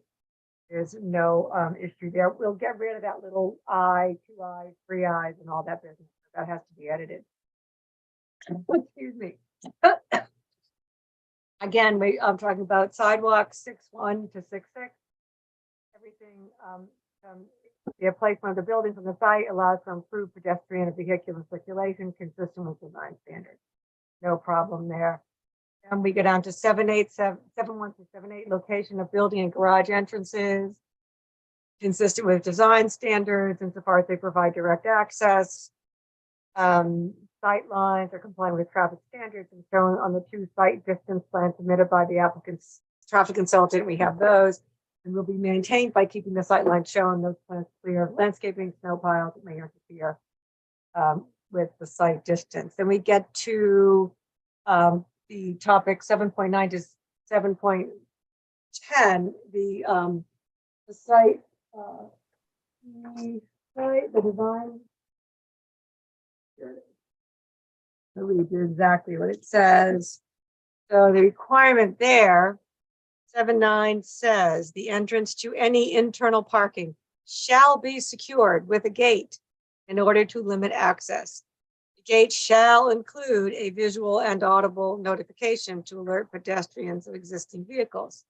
And 7.10 says in the Vinnin Square district, internal site driveways shall be designed to prohibit vehicular access from Vinnin Square to Salem Street in order to disallow vehicular cut-through. So basically, this deals with the gate. So we brought this up, several meetings ago, and I talked about this with the building inspector and the building commissioner rather, and the head of the with Gino Cresta, head of Public Works, this morning, and he put in the following: the applicant waiver from the board. The applicant requires a waiver from the board to exempt them from the requirement to install gates, Salem Street entrance. So what he was suggesting, what I would suggest here is that to kind of address this whole traffic and mitigation aspect, that we would grant a temporary waiver until that time with 60% occupancy when we are revisiting the numbers later on in this in the conditions. And at that time, we can reassess whether or not that has become an issue for the town, and that can be assessed through the building commissioner and by information from the police, from whatever other methods that Gino wants to use to determine whether or not this has been an issue. And if it has been, if it's determined that it has been, then we reserve the right to rescind the waiver and to have you install the gate, and that would be again decided at 60% occupancy. Any comments on that? Is the idea, I guess I'm missing how, because to me a gate has to do with keeping people out of the property who are not supposed to be at the property. How is it envisioned that a gate would help with traffic mitigation in the surrounding area? And what would that 60% assessment need to show in order for a gate to be helpful? When we get to that 60% assessment paragraph, we can sort of talk about what is going to happen there. And perhaps who's on, we have Sam is on too, and I don't know if one of the people from Leggett want to talk about what the 60% assessment occupancy agreement in terms of reassessing Well, no, wait. traffic flow is. I understand that it in terms of the traffic light timing, but Okay. I'm trying to figure out what do we have an issue with cutting through? Do we have an issue? So these 2 points, the 7, 9, 7, 10 specifically say the entrance to any internal parking shall be secure with a gate in order to limit access. Gate shall include visual and audible. Okay. To alert pedestrians and exiting vehicles. Next line, internal site driveways shall be designed to prohibit vehicular access from Vinnin Square to Salem Street in order to disallow vehicle cut-throughs. So it's okay. So essentially this isn't going to be. This is going to be. There'll be two questions at the 60% point. There will be, do we need to change the traffic lights because we have queues going back on the street? That's not really something to do with the gate. The question for the gate depends if it's being linked to the gate. If it's saying that the traffic's backing up in the gate because people are stopped and there's traffic from the site being kind of pouring out into Salem Street, and those are things that have to be evaluated. And we certainly we're not going to know that. No, but the gate point is more here about, in practice, are we seeing people use this property as a cut through? That's Right. the real question as far as and if that is happening to a great extent, that's when we start talking about a gate. Is that the idea? Right. And it Okay. seems like that's an appropriate time to revisit it, because right now, I mean, I think we've said during these conversations that we don't, the applicant doesn't think that the gate is necessary, and we were, for the most part in agreement with that. I mean, if we don't need to put a gate in there that's going up and down, perhaps, let's not do it. But, now that we're talking about, once it comes to having to actually waive that, and the fact that it is a requirement of the design standards, that we have to, I think we should give ourselves some opportunity to reevaluate.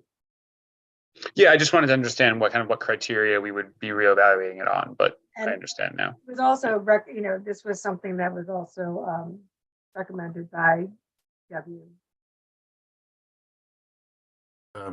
Angela, can I ask a question? Please. Because I'm confused, because I don't see where this is a requirement. Are you talking about internal? You're talking about parking within the buildings, or you're talking about? No, at the entrances. So you're suggesting the entrance to any the entrance to the project is going to have a gate that only residents would be able to access? That's I mean, what I'm reading. I haven't seen that requirement anywhere. That's what I'm. It's in the so in the Smart Growth MGL 40R overlay design standards, it's number 7.9 and 7.10.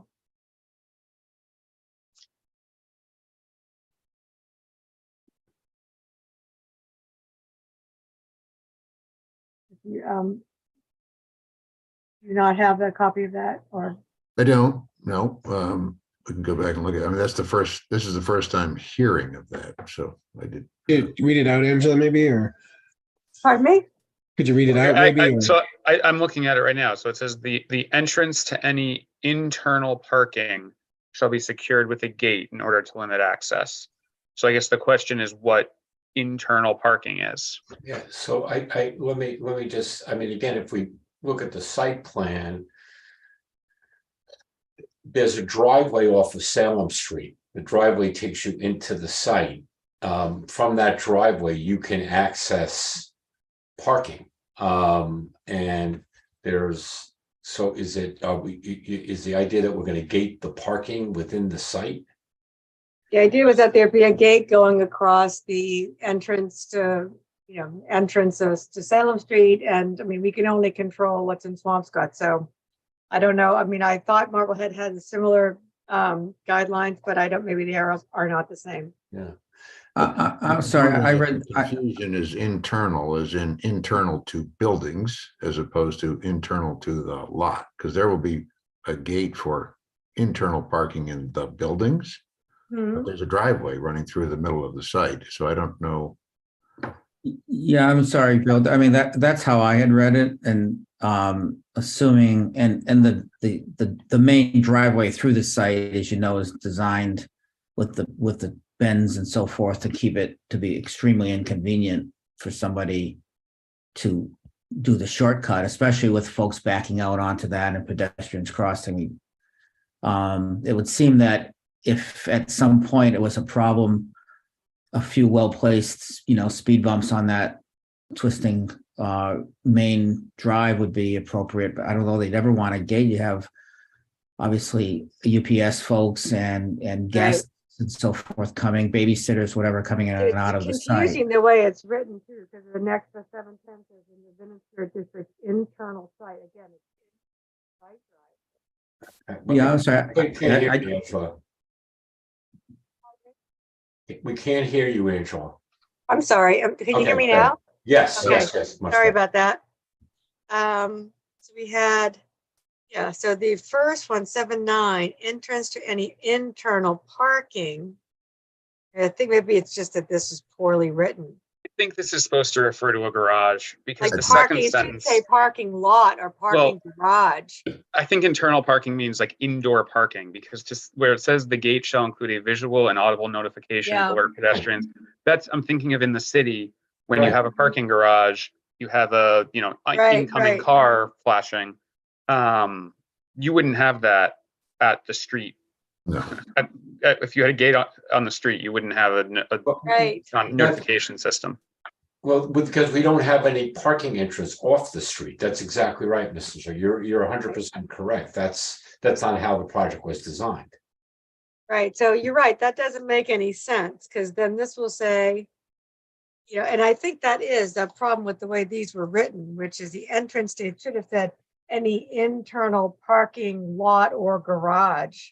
That's what it should say. Internal parking garage. And what else would you call it? Yeah, internal parking garage. Garage, which is why it's very confusing. But yeah, if we're trying to reserve a right to make them put a gate on the street, I don't think that's. I don't think that would work either.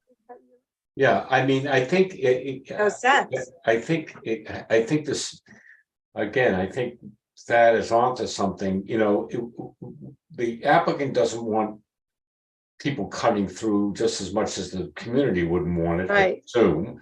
And so, there's a common interest there, and we don't expect there to be a lot of cut throughs because it's not an easy driveway to navigate. But if we observe it, we're going to put speed bumps in.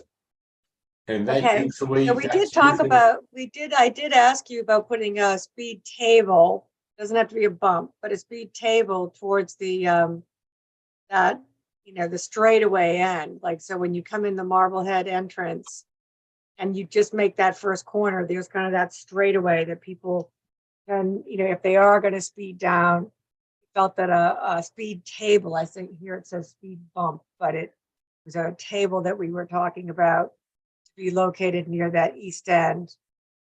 And I thought you had agreed that you would do that. Yeah, I mean, we can certainly assess, if you want to assess at 60% occupancy, if we have a cut through problem that we put speed bump, or two in there, we can do that. All right, I'm okay with that. If you want to reassess that at 60% occupancy, and we can decide if that's necessary. Yeah. How does the board feel about that? So we're gonna say we don't think, obviously that we don't need the waiver because that refers to indoor parking. Right. Okay, so do that, we have to even make that finding? Like, no, I think we just take that whole thing out. right, yeah. That just comes out. And we go to off-street parking standards are addressed with some other parking we're looking for. And other parts, okay, especially for building one, and a speed, say at the 60% occupancy, you can reevaluate whether or not speed bump or speed table, whichever you would prefer to use. I think the tables are a little less, but whatever, traffic calming measure. If it becomes an issue, if traffic calming is determined to be an issue at 60% occupancy, then you would agree to install speed bump or speed table or traffic calming measures. Is that a better way to put it? That's a better way to put it. Okay. No, not the way this is being typed. Well, hold on, before I finish this and correct me on the language too, should I put this in as a condition and not a finding? Yes, Or I should think put it so. here and reiterate it in the condition Yeah, section? I think so too. It's not that if traffic calming is an issue, then an analysis will be done. Right. It's that at 60% occupancy, as part of the traffic analysis, if cutting, if cutting through the property has proven to be an issue, then the applicant agrees to install traffic mitigation measures such as a speed bump or speed table.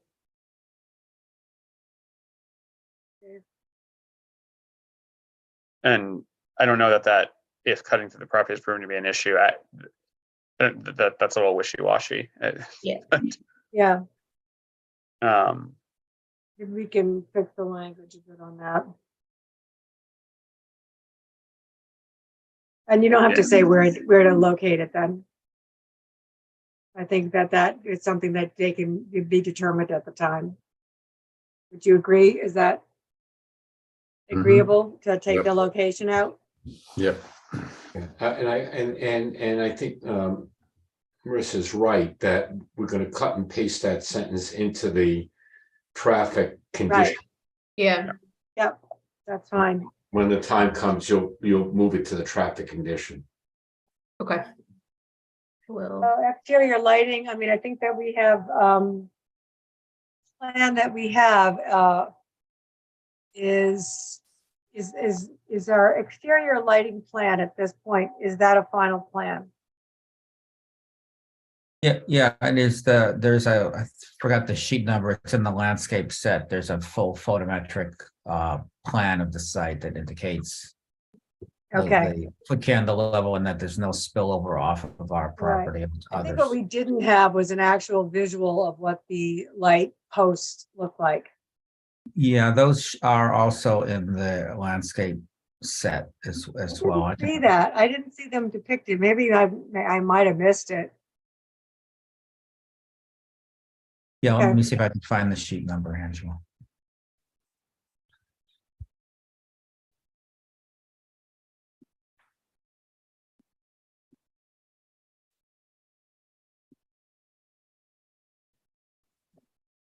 Do you want to keep going while I look?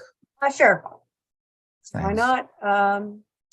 Okay, so that takes care of that. Exterior lighting. I think we're essentially the board requires a contingent that the applicants submit a plan of ownership and maintenance of all. That's Okay, so common areas. it's an apartment complex, so there is no condominium ownership and there is no HOA. That's not a concept that's applicable in I don't think I put that. I don't think I said condominium plan. No, you said the applicant will submit a plan of ownership. Owner who owns the property and who's maintaining the common area. So it'd be like the pool house and so forth. Well, the way it works is this decision is going to get recorded on the record title, and whoever owns the property, even if LEGGAT sells it after 10 years, the next person's still going to have to maintain it. It's part of the approval for the site. It's not specific to a particular owner. It runs with the land. Okay. So it's the idea. So shall I take out ownership? Plan of ownership. Just, I think all you have to do is say. Take out ownership?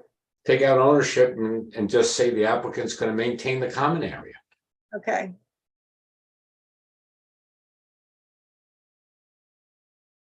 Or maintenance plan for all common area. Well, it's the submitting of the plan. I mean, we have an obligation to maintain the common area. Who are we submitting the plan to? What does the plan say? Who says? Okay, I understand. Okay, so why don't we go back there?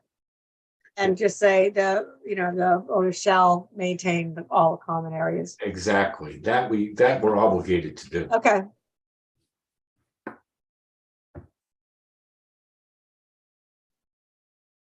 Just say shall maintain. Right.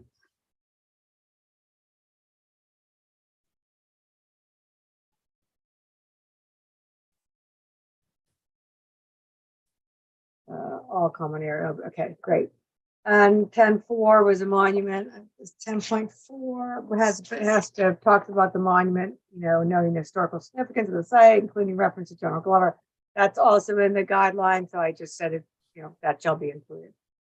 On the open space. Okay, so the next one is the landscaping. One small comment. That's a design guideline which we have already provided for. So I think the way that should read is a monument noting the historic significance of the site, including reference to has been included in the design. We've included it in the design. And if the condition is that we're going to work with the historical commission about the write-up of the plaque and the salvage items, but we don't have any visual of the monument. I mean, nothing's been designed, nothing like that. Well, I think Thad has put in a plan of the visual of the little area with the sundial and the flagstones and the benches and then the place where the plaque is. The words of the plaque certainly haven't been written. Okay. So what are you suggesting, that a monument noting the historic significance of the site will be included? No, what I was suggesting was a monument noting the historic significance of the site, including reference, has been included in the design. That's fine. That's fine. We've done that. Yeah. So monument being, general enough word, so that's fine. Has been included. That's fine. Open space. Yep. All right. Over. Okay, so landscaping. In addition to landscaping features be included on site, once the site was predominantly covered in asphalt, appropriate accent landscaping features and plantings will be added. Street lines will be reinforced with plantings, and the design complements the adjacent streetscape.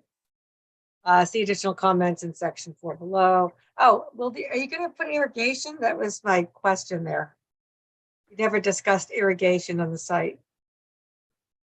You have grass, you've got some other, There will be irrigation for some of the site, yes, yep. Okay. And it's not depicted on the plan? There's not an irrigation plan per se. I think the discussion. Saying on the landscaping plan, I was just thinking if you'd be noted on the landscaping plan. Yeah, there's not an irrigation plan as part of the landscape set. Okay, no, okay, so would it be, could you just mark where it would be on the site? Is that something that you would normally do or not? Yeah, I mean, in the when we do the working, contract documents, the landscape architect will typically indicate zones of irrigation where there might be drip irrigation and so forth. Okay. And does that typically, do you include documentation of that on the site is like my question, just because I hadn't seen anything. So I'm just asking the question. Yeah, Angela, not normally at this point, but as part of the permit set, the building permit set, you would see it.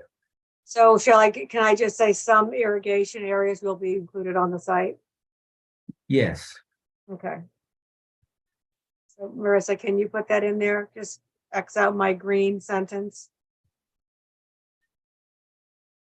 And say some, and which is vague enough, I think.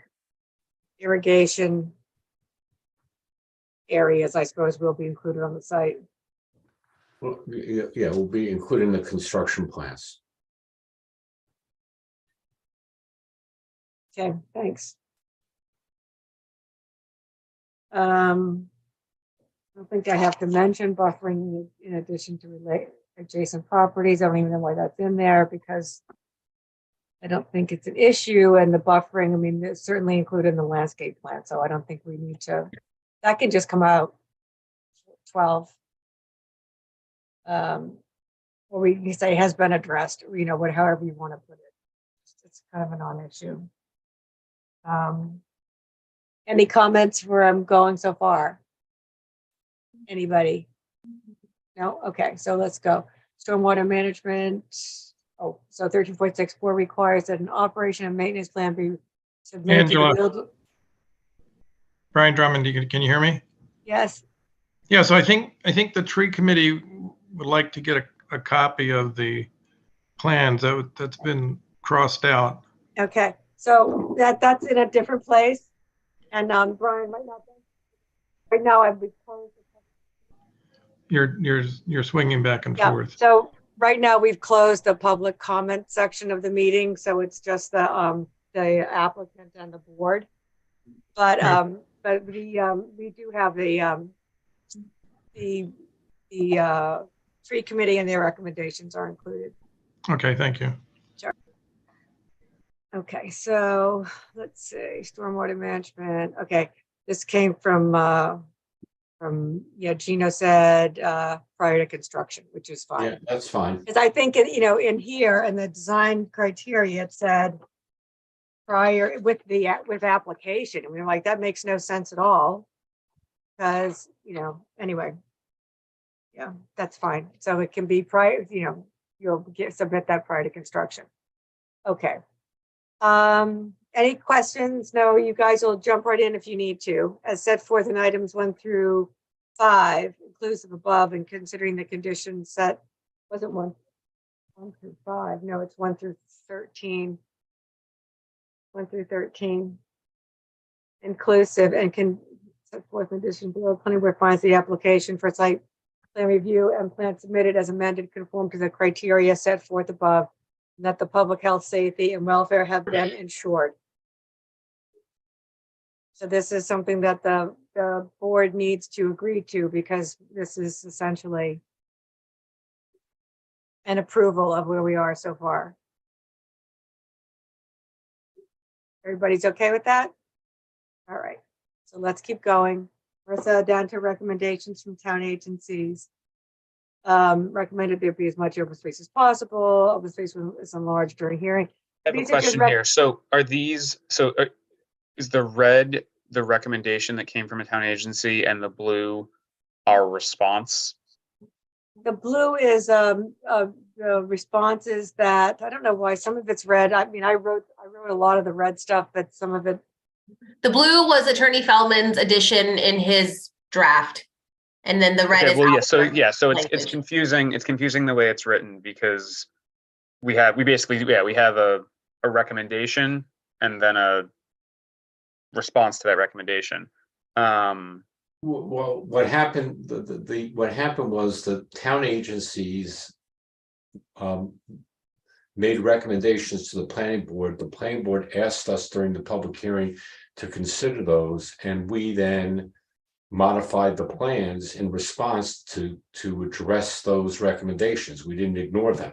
And so I wasn't quite sure what this section was about. If it was just to say that you got recommendations, you could just leave it in the red. I was just trying to say that through the public hearing process, the recommendations resulted in changes to the development plan to respond to the recommendations. I guess what happened was when I did the first draft of this decision, and I was compiling all of the comments from the different agencies across town. I formatted them into a sort of, I guess I considered them recommendations and not necessarily conditions that were imposed. And then if they were to become conditions, they would have to have been fully adopted by the planning board and recognized by the planning board.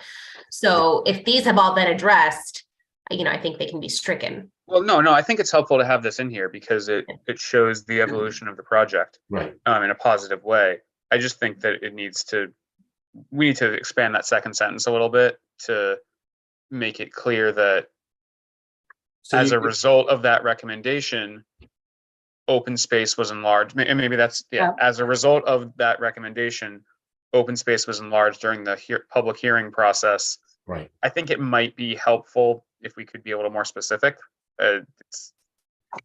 as to how it was enlarged? Like if we're gonna We say it, we should eliminated, say we how. eliminated the parking spaces, we added the park area, we added the dog park. I mean, we created that whole green section in the middle of the site.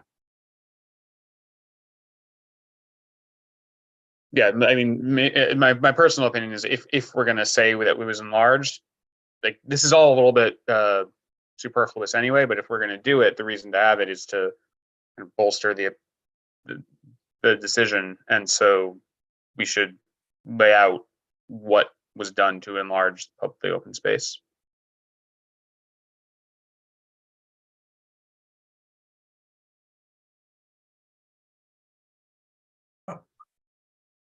I mean, You know, if I, specifically, Mr. Zook is making a good point. If I could suggest, Marissa, before the word open, just say in response. Open space was enlarged during the public hearing process. For example, and Thad, you're best person to tell me how to describe that green area by the. yeah, I mean, I think you could say a common green was added, a dog park was added as a result of this increased open space. Yeah, hopefully, so they're I mean, common green and dog park were added. And is that the type of specificity, Mr. Zugi, you think makes sense? Yeah, I just think that this is in here in order to show the evolution of the project, and it's kind of, but let's actually show it and just say it. Yeah. And then on the second one, the sustainability features, we created an exhibit to describe them all, because that did come up in the public hearing several times, and we responded to it. And so there's an exhibit that has like 15 or 18 items on it. It's going to come up later. So then, yeah, I think you want to do the same thing here, is just say in response. Yeah. Yep. And then because they're on Exhibit A, I don't think it needs to get any more specific on that. Yeah. Okay, so focus on native trees, majority of planting will be a native species. Focus shall be given to native trees, and then we could just, we could even take out majority of planting will be of native species, because we have a landscape plan set. And I know that you had incorporated a lot of what the tree committee had recommended, if I recall. And if I also recall that you felt that the recommendations of the tree committee were quite good and were taken into account when it was, when you made up your list of proposed plantings. That's my recollection. So I'm going to suggest here, instead of taking out the majority of planting will be of native species, I would add that to the end of the blue sentence. As you know, landscape provides a list of all proposed plantings, the majority of which will be of native species. That's good, Dave.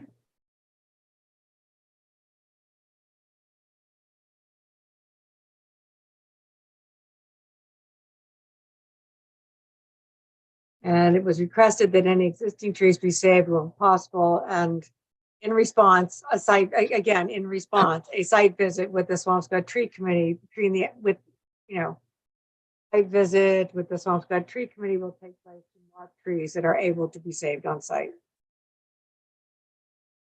Is that accurate? Thad, you know the answer to that. I think you've already done some of that with some of the members, right? Yeah, I think this condition was our landscape architect when prior to construction, when building footprints are known, walking the site with the tree committee and seeing if there are any species that could be saved, understanding that there's site utilities and grading and so forth going on.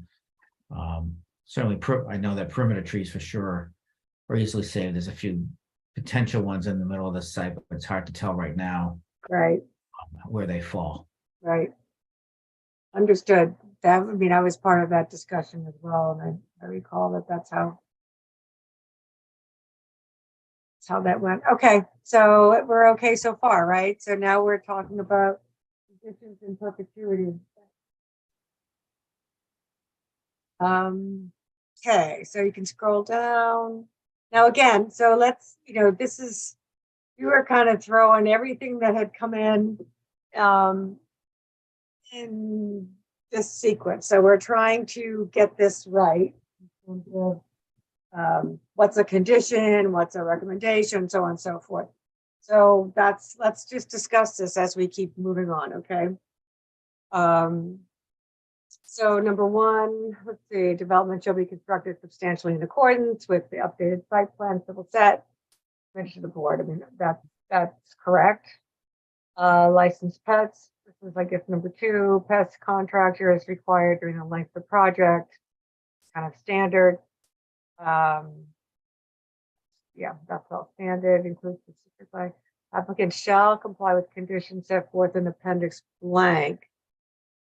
Well, this was an agreement that applicant will notify historical commission of any archaeological artifacts that are uncovered during the demolition.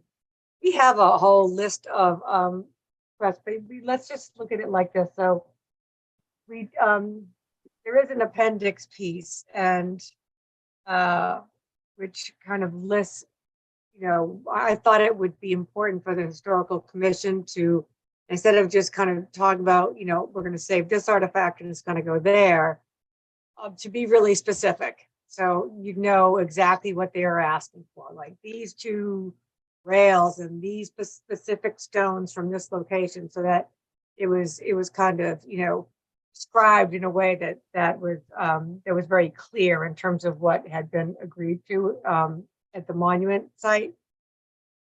So let's see. So does the appendix exist, Angela? It does. We haven't, I don't think, Marissa, I don't think that you gave it a number or a letter yet or anything. No, not yet. This is the, do you want me to pull up A the lot of this might be redundant to that. So it's just, we might want to just see. Do you want me to pull up the attachment? Well, let's just read through this first and then, Okay. and then look at that. Shall comply with conditions set forth in appendix law. It will notify historical commission of any archaeological artifacts that are uncovered during demo and construction. Shall be coordinated. Yeah, this was something that's a sentence that's been around for a while, as far as I know. The town or commissions, towns or commissions. I have a note here. What does this mean? What does that mean here? Collaboration with a professional consultant and officials from the town of Marblehead at the towns or commissions, what? Expense. Is that the word that's missing? I'm guessing. Yes, that is the word it comes in the next sentence. What's it? Right. See, that's where I thought it was very, the applicant will reuse historic elements. I mean, that to me was very vague, like what, in the building, at the entrance, I mean, on the site, I thought we should be really specific about what it is that could, if there was something that they wanted specifically used in the site, that we needed to be specific about it. So okay, to the extent part of what we were trying to do here is we may find an artifact that we don't know exists now.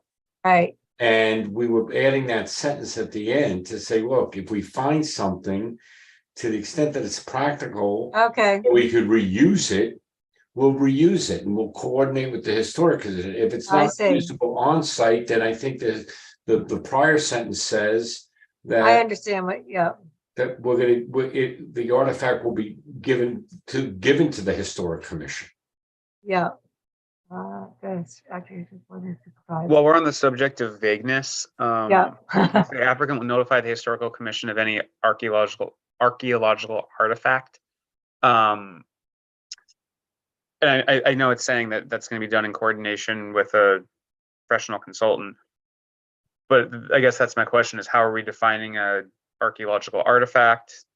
How will the applicant know that what they're coming across in their demolition is an artifact? Right. So that's why the Historic Commission is doing has hired a structural engineer at the outset to kind of, evaluate the site. And then based on that report, it's my understanding that they want to do like a very limited archaeological excavation. And this is, from what I understand, we're looking at very small areas, like 2 feet by 2 feet or something, in a couple of different spots. So I've included that language already in here.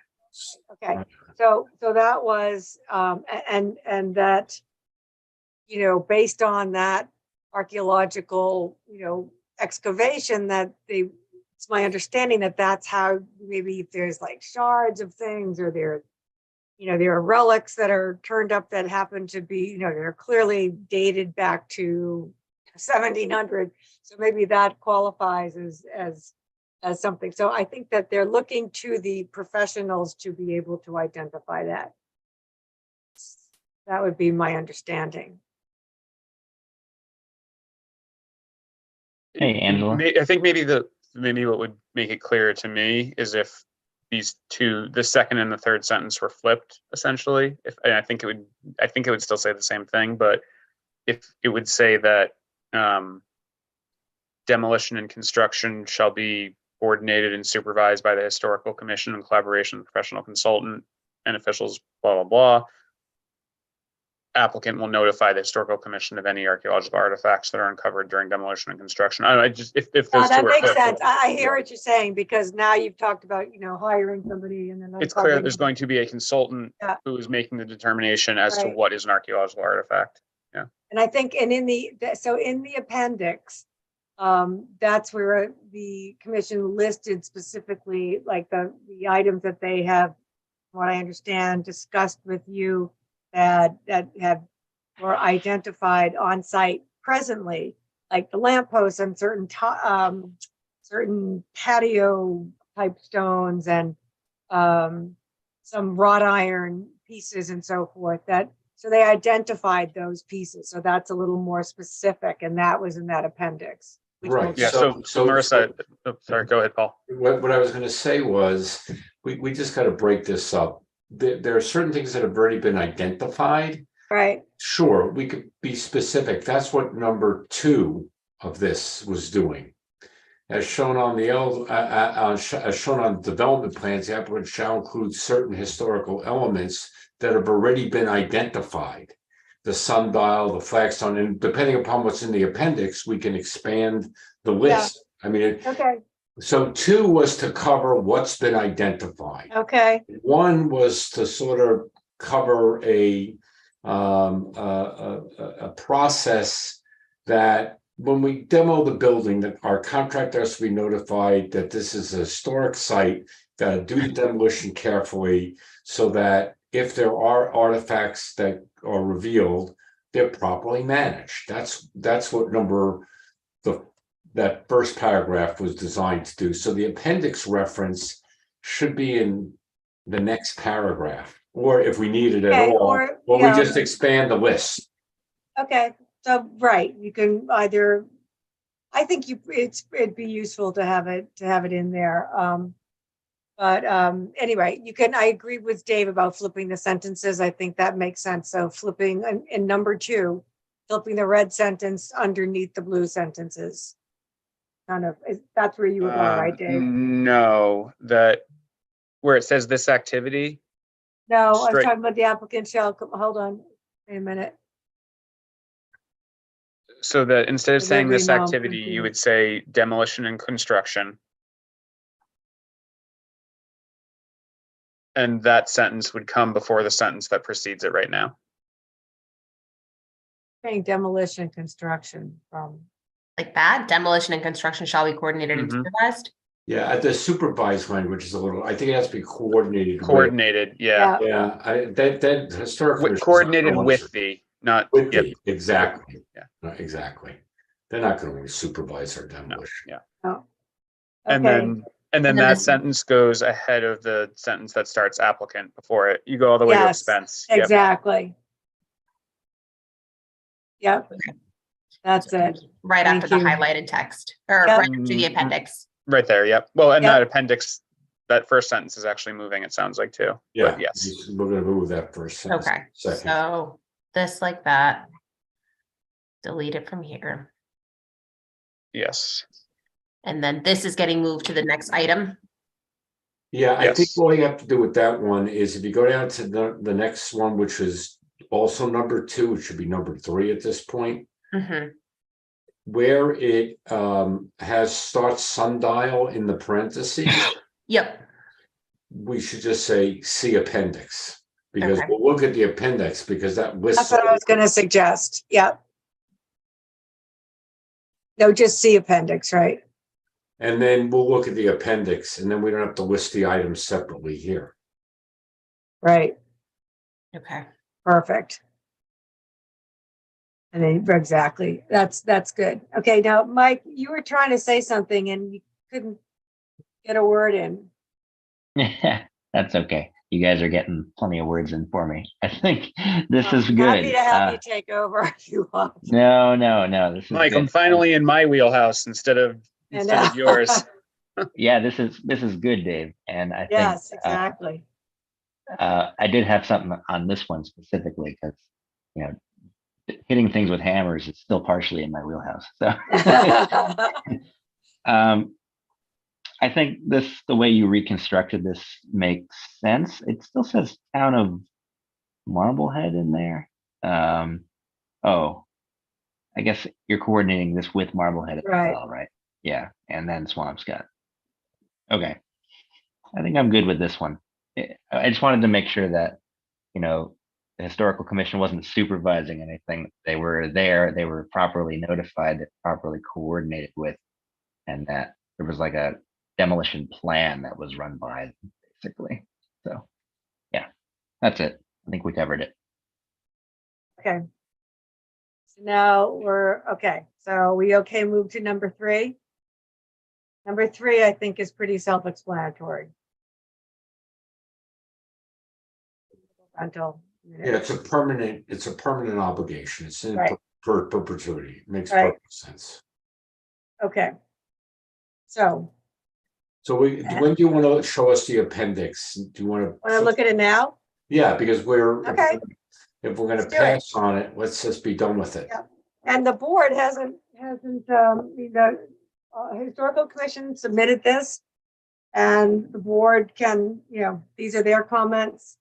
If so again, this is first time that the board's seeing this as well. They were just, these updated comments were just submitted. So Marissa, if you can pull that up. Yeah, there you go.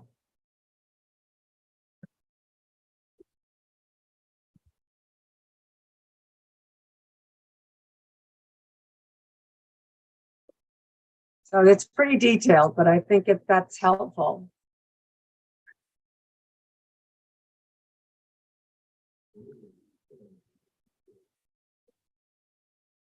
So Thad, I need you looking at these because you're gonna know what they're referring to and make sure that's what's on what you were intending on the plan.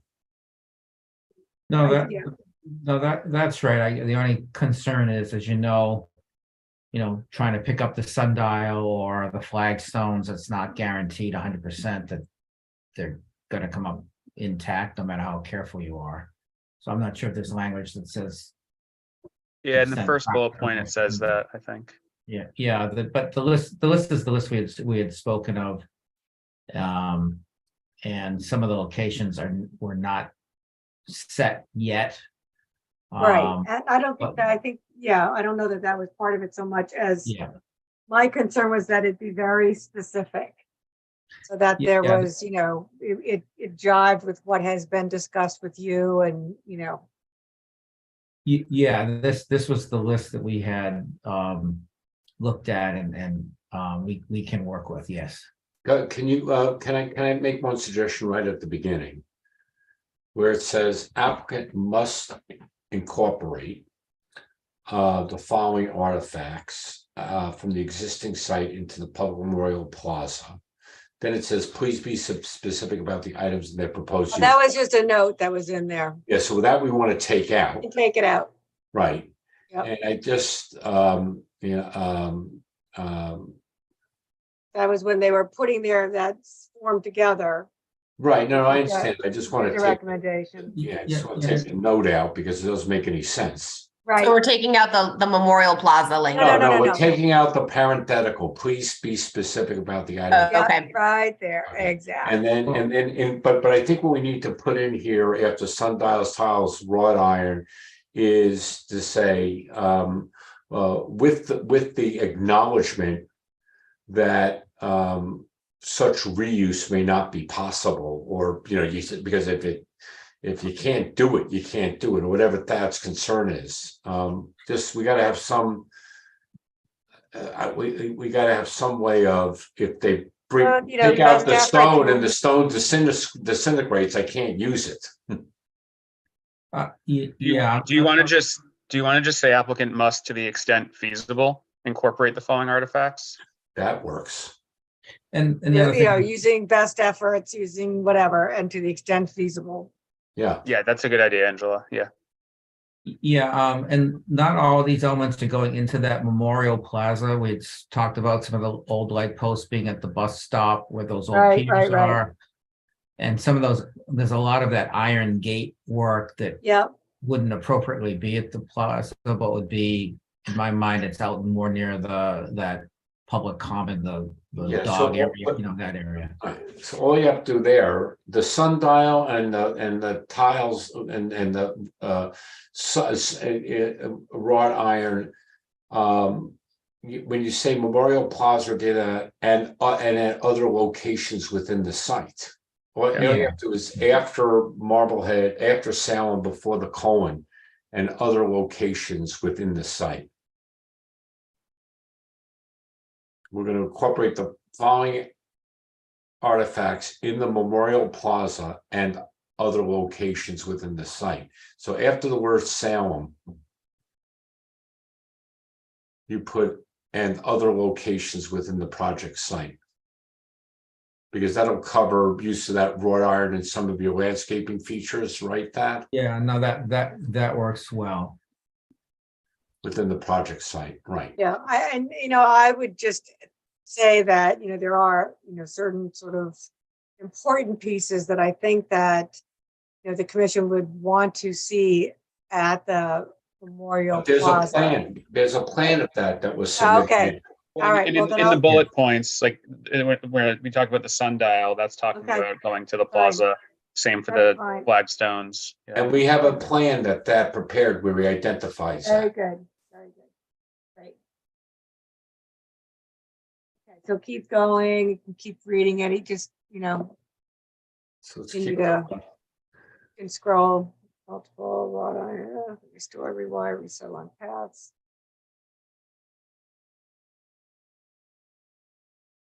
Now here you might want to say wrought iron lamppost be restored, rewired, reset along paths and within the, okay, all right, so is that language okay with you in terms of within the Memorial Plaza, along paths and within the plaza? Yeah, that makes sense. Okay. Wrought iron fencing, including support posts and spires, scrolls and finials, including the driveway gates and front walk gates, They appear to have been moved somewhat.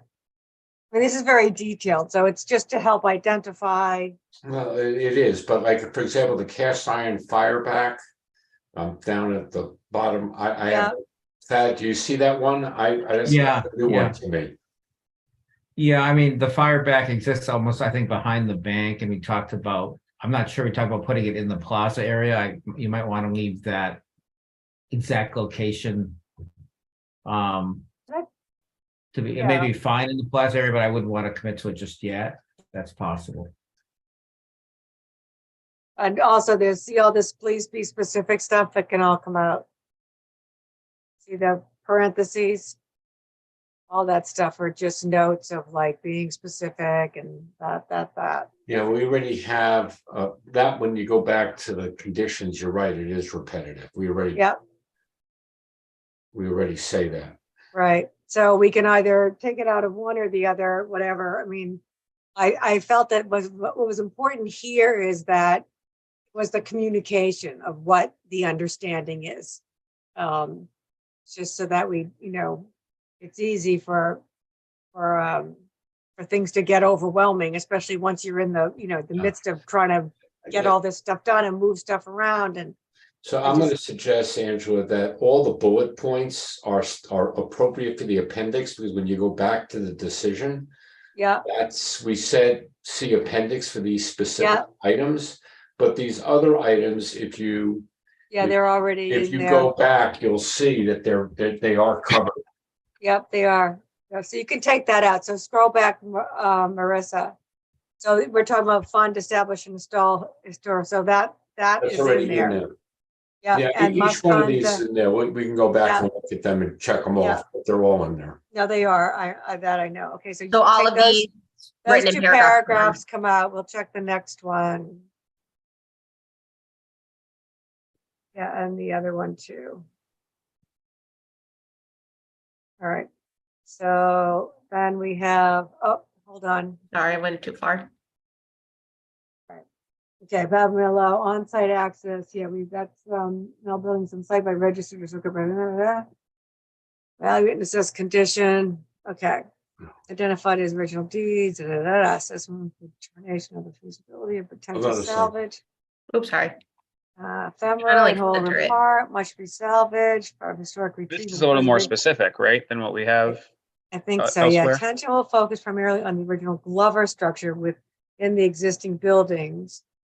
Do you want, I can attach a little map or a little outline of exactly the site they're talking about. Feasibility of moving that structure to another location or somewhere on the existing site. So that's, vague enough. In addition, the original entrance to the Sunbeam Inn, including etched glass, be preserved and repurposed. I don't know what maybe that's a discussion that you had with them. Doesn't that sound more like a bullet point? Like, shouldn't that be moved up to the list of Well, items? I guess I'm trying to understand when we get to this assessment. This assessment will include determination of the feasibility of potential salvage of the structure itself and the components, materials, starting on horrible, which must be salvaged as part of the okay, but again, who is that wouldn't be on you. That's not on the applicant, and where it's going. Right. The commission has to tell us, and they got to take it there.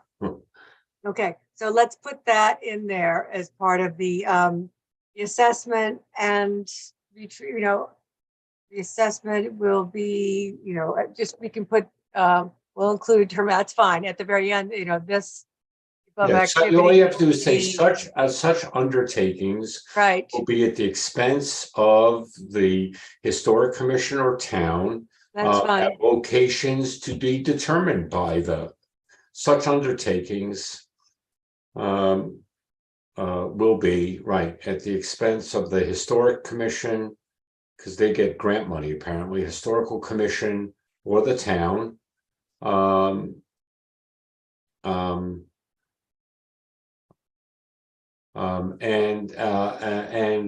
And locations as determined by the historical commission and the town, and that locations as determined. Okay. Yeah, the only concern I have there is that which must be salvaged. I mean, again, that's at the discretion of the historical commission, whether it's going to be salvaged or not. Okay, so hold on a second. Which may be salvaged as part, which will be, or maybe, which may be salvaged, again, at the discretion of the historical commission. Yeah, so we can change the must up there to may. That's fine. Okay, that's fine. Any other comments on that? Attention focus. Okay. The only thing I would say is when we say in at locations, it needs to say off-site locations, because I don't want the commission, now, again, right, exactly. Well, wait, but to go back to the conversation we had before, I think is- that that's something that that's not something that I'm comfortable putting in there. I think that's something that you take offline with your discussions with historical commission. This is kind of, I'm including it with. But Andrew, it's gonna be a planning board condition, that let the historic condition and us work it out during the significance hearings then. That, you're putting it in the planning board. Thad, let me get your reaction. You haven't reacted. Do we have room where the plaza is to put the house? No, I'll react. There's not even close to enough room. Yeah, I don't think it's appropriate to the design or anything. I just don't, there's not enough room. It crowds it, but just it's sort of a bit foreign to the whole site concept and idea. And I admit to being skeptical about salvaging the house from the standpoint that 3 of the walls of it on the first floor are not there anymore. The front wall that you see from the street, which has the front door, which never was the front door, was a window when the house was first built, is original. The side wall, when you walk into the right, opens up into a dining room addition. The back wall is open up to the L, and then the left wall has been pretty much removed. So I'm skeptical about its. You can build a replica of it, but I have worked on a half a dozen or so buildings of that vintage, and moved them, but the whole structure was intact.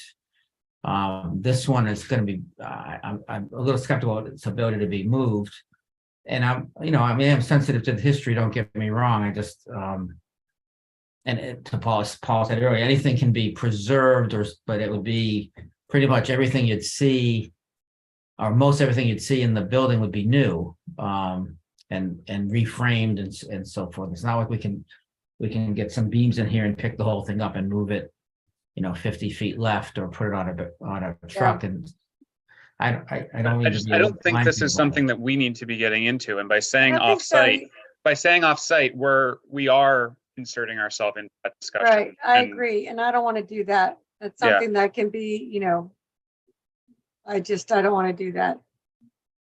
So just it probably is true, everything you're saying, that I can't don't possibly be there. disagree with you. I don't think we should be making that determination. What's a lot of this is going to end up being about is just exploring whatever can be done and feeling as if we did what was right by the site and the history. And I also am aware that 3 of the walls are missing. Okay, so then can I ask for one minor modification? I agree with what was just said, that you are inserting yourself when I put in those words off-site. It's just say, as determined by the historical commission, town, and applicant. That's fine. That we gotta put it Historic on our commission, land if okay. we can't accommodate it. Okay, no, agreed. I don't have any problem with that. No one's going to force you to put it there. That's right. It's an and, it's not an or. No, it has to be and. Yeah. And then you're right. Now the planning board is not weighing. It has to be and, not or. Right. Yep, that's correct. I think that covers that point. I think it's I think so too. that makes something that can work. All right, so we can go down, let's see, scroll down. In addition to the above, targeted archaeological. If you want to put the other ones as like bullets? I'd like to take out the paragraph about the attention will focus. That's something we'll deal with the historical commission on, because again, it's saying that. Well, that is what they're asking. Essentially, they're limiting it to say, we don't want you to, we're not interested in noodling around any other part of the site except for that little building. That's basically I what understand, but it says in the feasibility of moving that structure to another location or somewhere on the existing site for restoration. That's the challenge. There isn't, I was up front with the historic commission the other night. I said, there isn't a place on the site. That's the part But if they want to focus their attention that they're for the consultant they're paying for to look at it, I guess they can. Sure. Yeah. So it's not, I don't think it agrees to, I don't think it puts you in any kind of a position. They, they want, exactly, if they want to pay the consultant to give their opinion, there's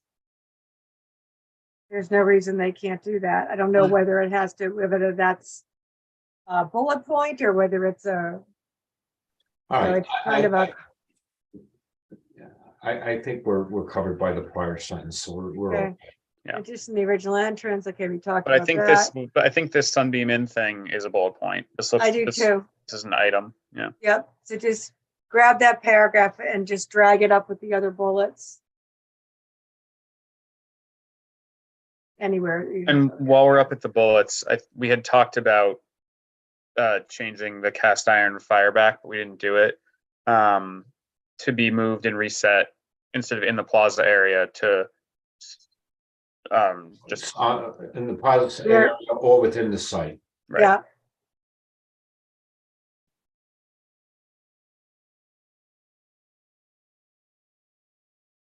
Yeah. Okay. Good. I just go to the bottom last sentence of this. Okay, in addition to the above. Yeah, so this is the archaeological assessment. I have this covered. We just see how they described it. I think they were just trying to get specific of what they, what they're hoping to see. And again, it's not, this is just, okay. We engage by the historic commission, we'll excavate small, again, this will be, you want to Yes, say at the only- expense of, Yeah, so the only thing is if we go back to the language that I stuck into the decision, what I did there is I put a time frame around it. I said there will be no demolition prior to August 1, 2023. right, And the applicant shall allow the commission access to do this. right. So that's what's missing. I mean, LEGGAT has already committed that it'll give an opportunity through July 31st. And so I don't want to have a condition that then puts this project off into November. That's again, that's something that I don't either. And I don't think that's where this is going, to be honest. I just don't. I think the whole reason that the historic commission has been as involved as they have, and they're trying to be as specific as they have with their requests, is because they don't want to get into a situation where there's been no communication. All of a sudden they get a demo permit and they have to sit and say, well, what are we going to do now? We haven't really hammered out all these details. And you don't want to get in a situation where anything gets put off schedule. So that's the goal here. All I'm suggesting is where the second sentence where it says an archaeological expert, all you have to do is say prior to August 1st, 2023. An archaeological. Right. Oh, without a doubt. In fact, yes. That's all I'm asking you to That's put in. fine. Yeah. I don't have any problem with that. I'm just trying to put a time frame in this. So in the sentence that begins and just say prior to August 1st, 2023. Because the planning board is now prior to August 31st. August 1st, not 21st. It's August 1st. Yeah. Is it the first sentence is prior to the start of construction? Is that when the assessment's happening, or is it happening prior to the start of demolition? Well, that's why it's prior. It would be before the according to. Well, wait a second. How can they do archaeological assessments if I think they're talking about after demolition. That's something you should discuss with them, because how do you even do that? Well, what they if the said, building's still sitting there. Well, what they said the other night was they weren't expecting to do this archaeological assessment, these 1-by-1 foot areas that they described was not where the structures currently exist. Right. You know what? I don't want to put a date in there. I'm not sure what they're talking about. I don't know what it. No, Angela, we need a date in there, because otherwise this acts as a bar to prevent them from doing their work in perpetuity. What if they want to do, right, but what if the assessment happens after the demo?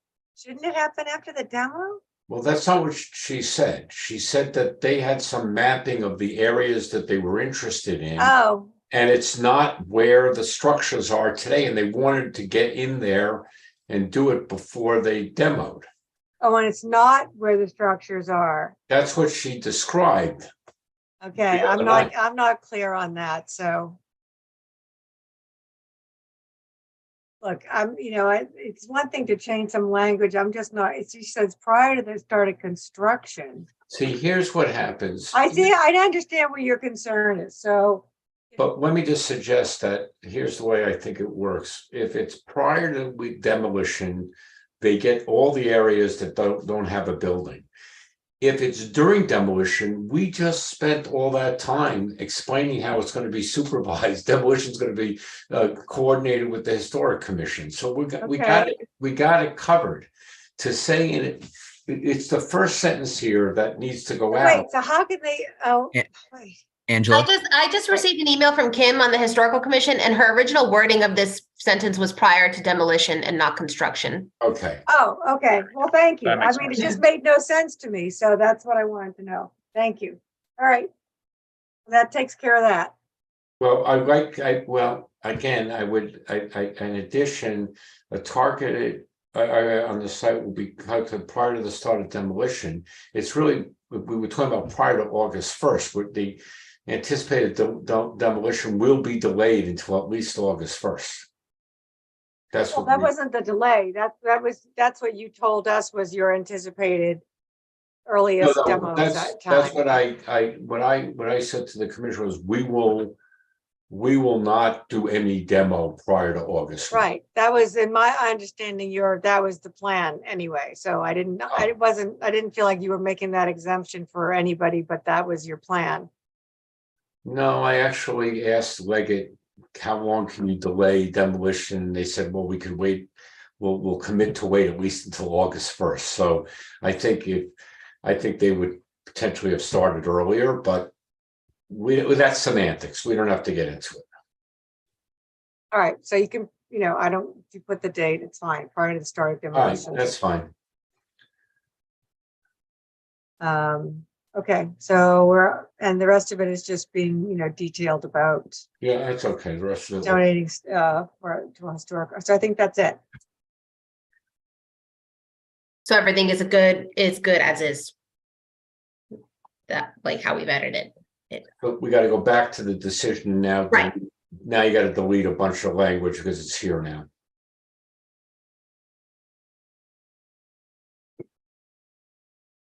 So prior to demolition.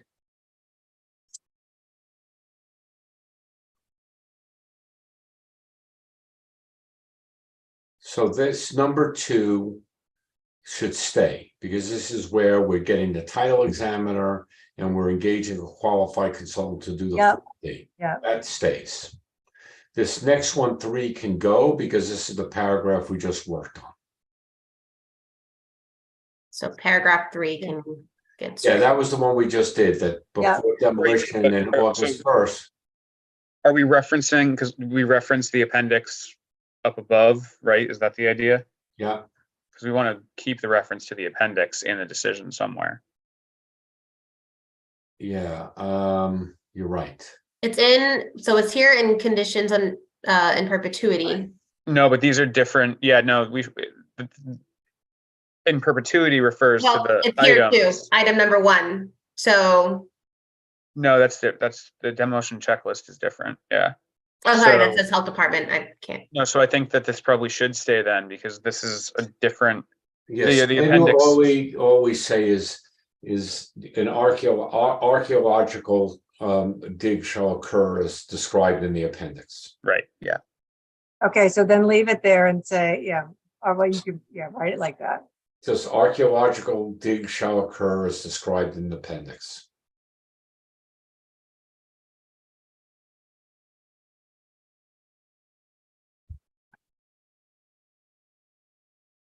Yep. Now we can get rid of the rest. Okay.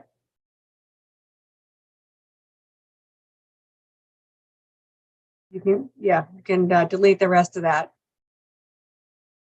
Right? We Yeah, don't it need the is. rest of it now. Yeah, that can go. Okay. Evaluation. Okay, so now we're down to the other stuff prior to demolition. Now we're talking about the traffic counts. This was something that, oh, you still need number 3, but you'll figure it out. Just don't lose your number 3 above. Yeah, I'll format it later. Okay. Applicant shall provide an evaluation of December 22. So this was not something that I put in here. They conducted a determine if there is a need for additional traffic signal timing adjustments. That evaluation shall be reviewed by a qualified traffic engineer upon submission to the town. Identify if there are any necessary follow-up actions. Roll back up to the next. So let me just, can I just I guess suggest? that's it. Well, Yep. if you look at, we have a traffic mitigation section, but it comes later where we talk about the whole traffic count issue. So applicant shall provide an evaluation of December 22 traffic counts to the board after they are conducted, determine if there's a need for additional traffic signal timing adjustments. Right. That Yeah. was something, yeah. Yeah, said evaluation shall be reviewed by a qualified traffic engineer upon submission to the town, okay, to identify if there are any necessary follow-up actions. Keep on going. That's it. That's it. That's the end of that one. All right, Bill, let me just ask you quickly, did Vinnin get out there in December of 2022? Yep, they did a study, but we haven't heard the results from them. Okay, but we have the counts, we just Yet. haven't gotten the They did report counts, yet. Yep. Okay, good, okay. All right, so I think that can stay as is. It's a prior demo, we got to give this to you guys. We got to get it from Vinnin and get it into you. Okay. Okay. All right, moving up. And So that's everything prior to demo. Now we're moving on to prior to construction. Yep.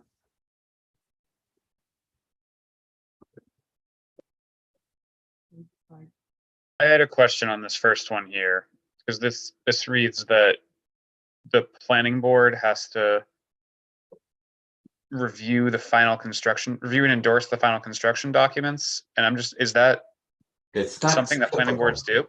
Not usually. not you. So why is it in there? I don't know if Yeah, it was Yes, part of the. we didn't put it in. This was a paragraph that you guys added, and I'm trying, I Right. was just trying to. Yeah, look I at it. don't see any reason for me to for us to look at that. I mean, I don't, construction, applicant shall be prepared a set of final construction documents. I mean, they have to be, the Commissioner of Building and Director of Community and Economic Development for endorsement and confirmation that they are substantially consistent with the requirements of this decision. Period. That should be the end of the, and then the rest. There should is be a period stricken. there. No, I'm saying that should be, and then the rest, I think the rest should be deleted, I think. Oh, Yeah, I don't like this Board, idea I that don't know we, if this Well, is yeah. something within 30 days of their filing by the applicant and prior to inception of construction. Not and sure that we where would this do a peer language- review of the, We need construction to sign, documents? do we have to sign it after the appeal period is over? this is not, again, we don't know where this language came from. Yeah, neither do It's I. supposed to this either- might have come from Marblehead. And I think that's. I don't know if what that it rings a is. bell. I will say that we are doing something very similar to this with the zoning board for Elm Place. The final site plan does require the endorsement of the voting members of the zoning board for Elm Place. Right, but that's a site plan, not Right. construction drawings.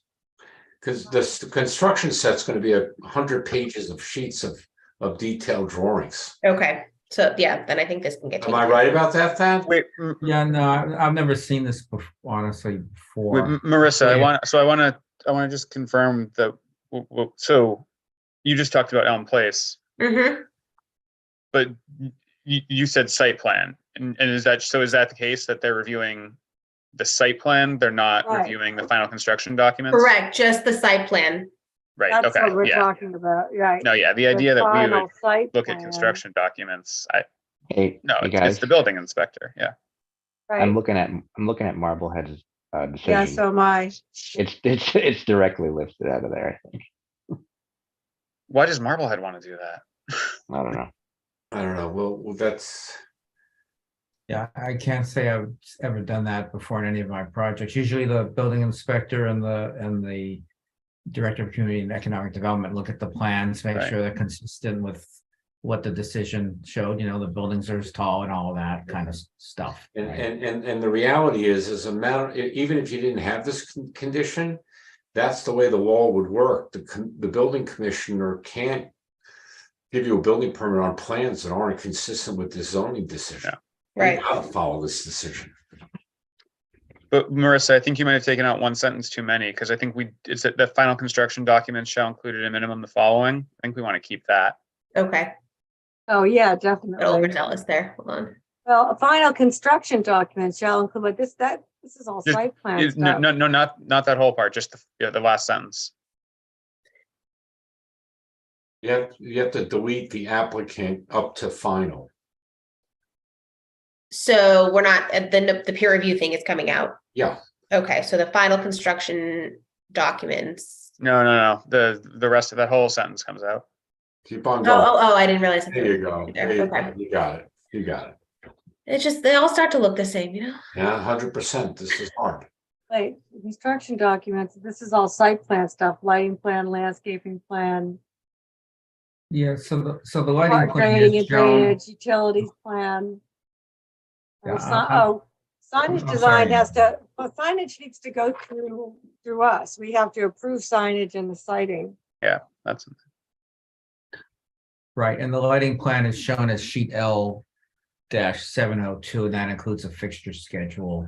Okay, If that's helpful. this doesn't seem like it's, so is that all we have on there? So this doesn't seem to be finished.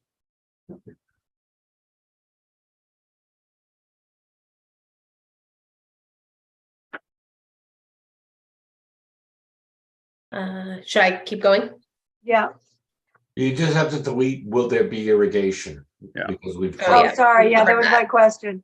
I obviously put it Yeah, in two just have to places. delete 'Cause- that. Yeah, Thank you. That's it after final building and construction plans. yep. So, good. Keep going.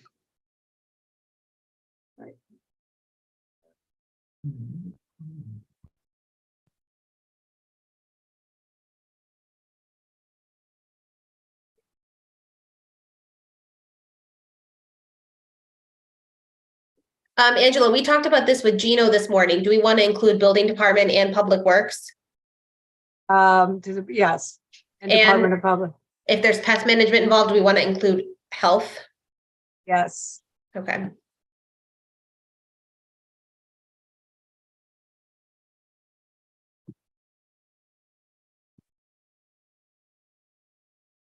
I would just say Instead of as irrigation, applicable. Just say as applicable. Yes, The health that's fine. department's not gonna weigh in on what the building. Yep. Right. Yeah, no, as applicable. Right. Water main pipes. So, we have the whole thing with your water main and the, I guess we have on the sewer atlas plans. Okay, you submitted that. What about, we were gonna put in here as maybe as just an appendix, the chart that we got from, our civil engineers or what is it? Vicky and Eileen's. Yep, Vicky and Eileen's matrix. Yeah. So where does that fit in? I can list it as an appendix. Well, I think that makes sense. And just we reviewed this with, Bill, you were there too, Bowler and Yeah, so if you scroll up, Marissa, let me suggest we put that reference to that appendix. If you scroll up, no, up the other way. Oh, up. Yeah, if you scroll up, you see where we have final utility plans. Yep. Under D, in accordance with all including offsite construction, and addressing items in appendix blank. And then that appendix, give it a new letter, is the matrix that Bowler and everybody went through. Okay. Because it's in connection with the utility plant. That's what that was. Makes Okay. sense, Angela? You Yeah. okay with that? Yeah, I'm okay with that. All right. Yeah. Okay. Going back down.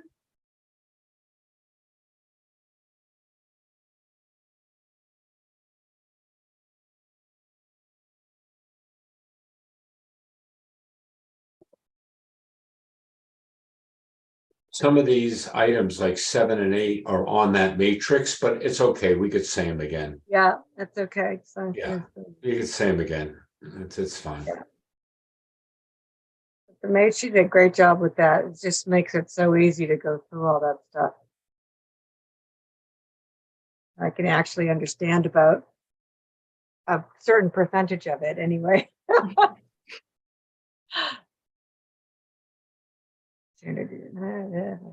Test pit. So, right, so you are going to conduct the test pits prior to construction, determine estimated seasonal highway. That's good. Yep. Yep, okay, good.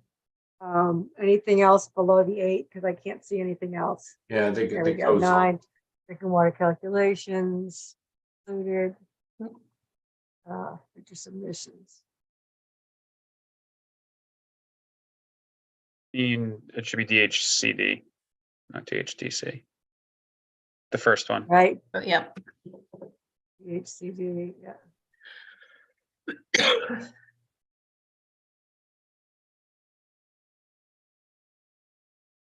Yeah, in fact, just talked to Graham this morning. He popped in when I was doing this stuff, so yeah, in terms of the fire and all that. Okay. Go up. So that is it for prior to construction, and this is all prior to CO. Okay.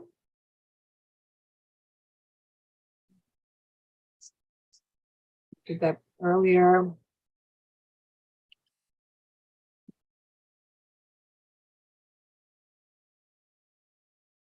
Where it says applicant must demonstrate that all Swampscott and Marblehead apparatuses, I assume that means like fire apparatuses, is that? Yep. Yep. The apparatus.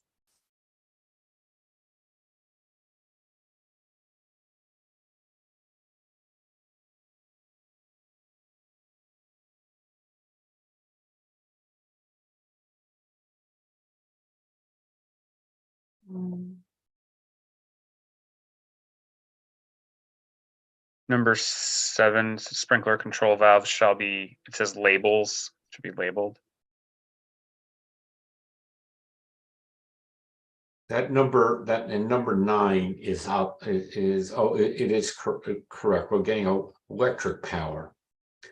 Right. But other water and sewer is coming from Swampscott. That's right. But That's, all the drainage goes out, the sewer goes out to Salem, is that right? yes, and that's, so in number 9 is, it's receive its power. Okay, that's fine. Yeah. All right. I think that note in number 9 about response time is maybe an editorial comment that isn't probably needed. Power from that, yeah. Right. Strike that. Not saying it's not true. And then go down, because I think number 10 has at the end of number 10 there, it says within each building. I don't know if that's, shall be located, enclosed, and designated area within each building, because that's supposed to be part of that previous sentence. Yeah, within each building. Yes, it is.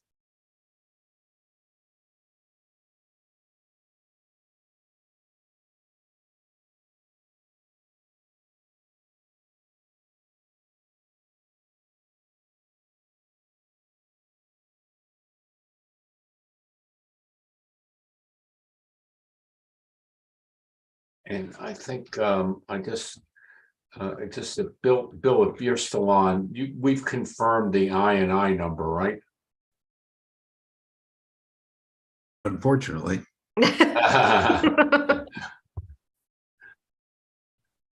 Okay. You can take out, all tree plantings in the parking lot shall meet the required size. And as best, I believe that the tree committee had requested a 4-inch diameter tree that had been agreed to.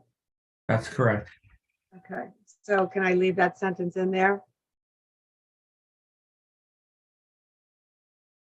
Well, I think, Angela, the bylaw actually calls for the 4, and I think we were lobbying for 3 because sometimes you get there's more available species at 3 but then we just we said, okay. Well, All right, fine, then the fine, bylaw is sure. fine. That's So I think fine. it's redundant to keep it. Yeah, green okay. 7. Great. Leave that as is. Take the green thing, take my green thing out as specified by tree committee. And yeah, shall include a landscape buffer. Yeah, that's okay.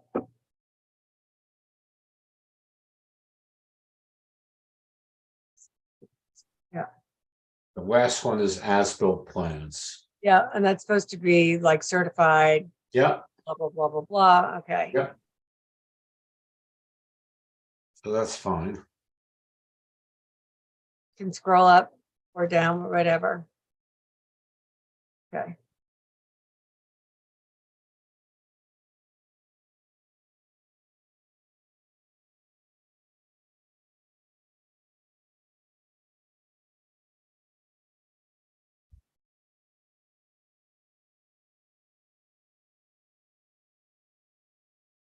Okay. Any questions on that? We good? Good. All right. Move on.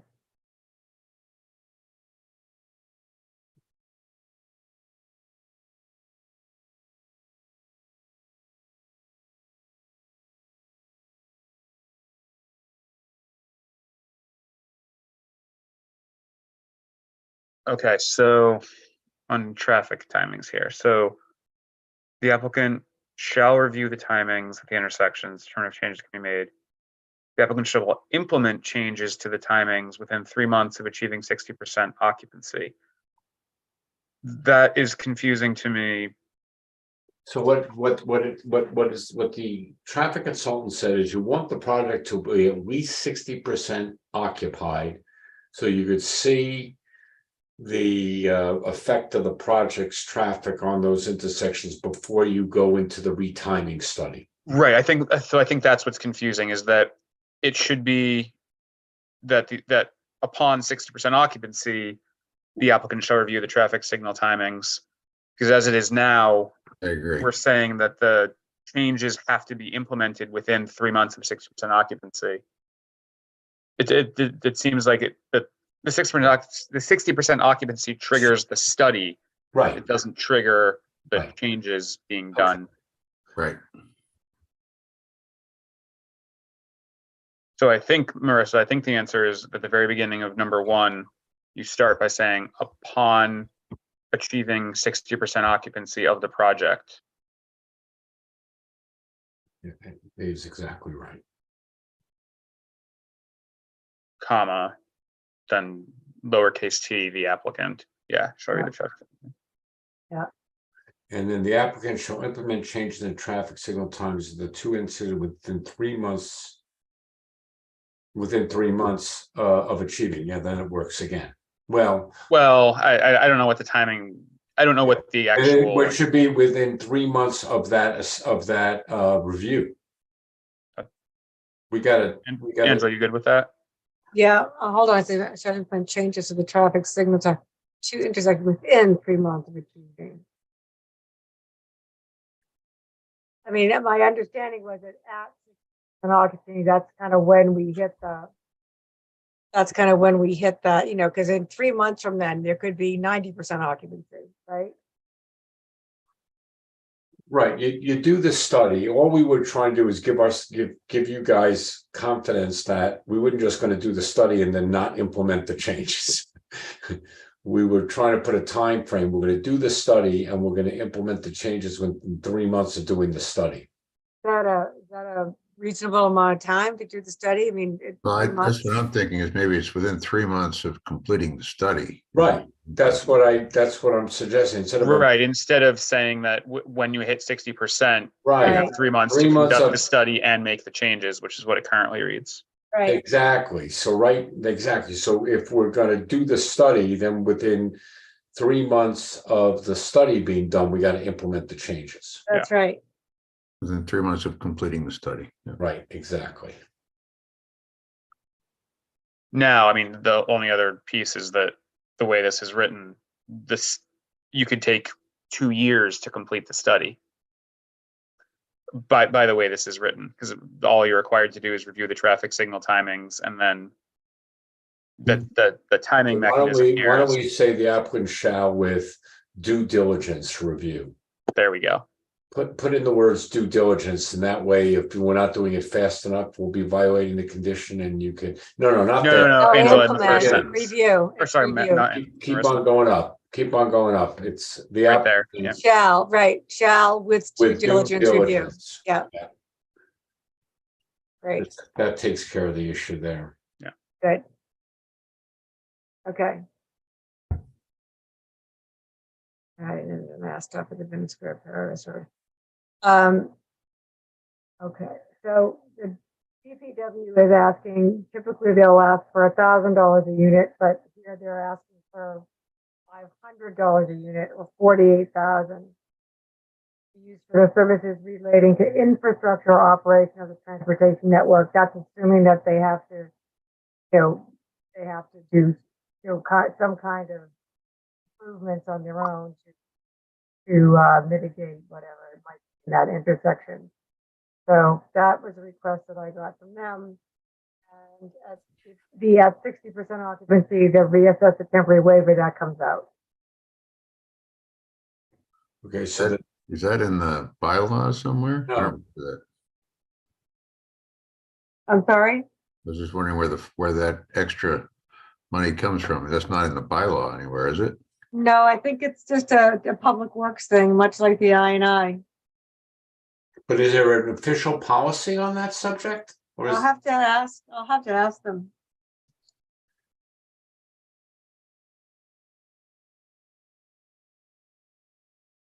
Angela, that green is something you put in? Yes. That was something that Gino asked me for this morning.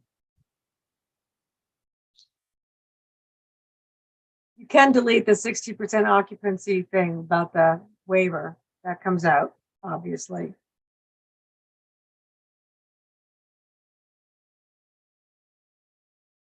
Is this something you want to, if you want to discuss with the DPW tomorrow, that's fine with me. I mean, I know it's the first time you've seen it, so. Yeah, I mean, obviously, if we're happy to comply with the requirements that are in the statute or in the code, I don't know if this is we sure would like to have an extra 50,000. Well, I think they're looking at, I think they're anticipating the necessary traffic mitigation that's going to happen there, whether it be the only thing drop in the bucket for anything else, but. Yeah, I think that's what we're doing, right? Our whole, we're doing traffic mitigation as part of our. Well, but the signal adjustment, I think they, that's. No, not signal adjustment. It's all of the traffic mitigation that we've already talked about. It's the sidewalks and rebuilding the crosswalks, changing the lighting, the flashing signals. Right. There's signage, hundreds of thousands of dollars of traffic improvements that are going in that maybe they're not aware of. So, Angela, what did you at the beginning of this a few minutes ago? You had said something about usually they require $1,000 per unit, but here. So what maybe you can. Well, what do you mean? That's what he said to me. That typically it would be about $1,000 a unit. That would be, the reasonable when you're anticipating having traffic mitigation and work that, I don't know. You have to, in lieu of us I'm not doing that it. DPW guy, so. So that means but that tells me that he's not aware of all of the traffic mitigation infrastructure, offsite infrastructure we're doing. That we're doing at our nickel, right? We should talk to DPW, Bill, because we're doing more than that. We're doing a lot more than that. Infrastructure to mitigate issues that we're not even creating. Yeah, we're doing a lot more than that. Well, whatever. I'm sure he'll be happy to talk to you first thing, whatever you want. I mean, I'm happy to, I don't know how you want me to do, upon, if you want to just leave this until, we can, I don't mind just putting a note there saying that that's going to be confirmed tomorrow morning as opposed to. Yeah, I mean, you're not going to issue the decision tomorrow, right? Well, we have to, because tomorrow's our day 120. we have to be able to, you know, to have, you know, I mean, obviously there's a lot of editing that has to go on here, right? So. I mean, what, like, you know, speaking from ZBA experience, it's common practice when the decision, as long as the language is tight, when the motion is made to close out the public hearing and make a decision on the project as a whole. You know, like when council writes a decision before it gets filed with the town clerk, by whoever makes the motion, you know, there's sort of a back and forth email exchange about the decision, just like, here's the decision, look over the language once more. If it looks good, you sign your name to it and you file it with the town clerk. So there's room for, you know. 120 days is for the decision to be made. It's not for the decision to be filed with the clerk. It's for our vote. Is that right? My understanding. Say that again. That the 120 days that runs out tomorrow is for our vote. It's not for the decision to be filed. Right. So you could make a vote tonight, and then from if this is following the ZBA protocol to like what they do with file, if this is all MGL, you know, you have I think you have 90 days from making a vote to filing a decision. I don't know if that carries over to. I don't know about that. I think it's 14, but in any event, if you have time, and if you want to, for purposes of tonight, so the record is clear, just put a parenthetical that says applicant to discuss with DPW. Yeah. Okay, that's fine. Because that's I'm okay with that. That's what we're going to do. Okay, I'm fine with that.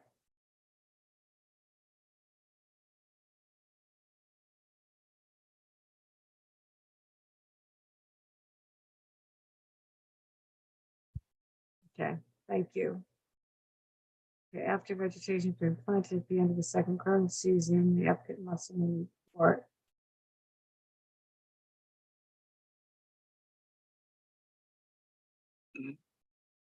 So for the purposes of our vote, does that assume that that stands and the DPW discussion would overturn that green paragraph?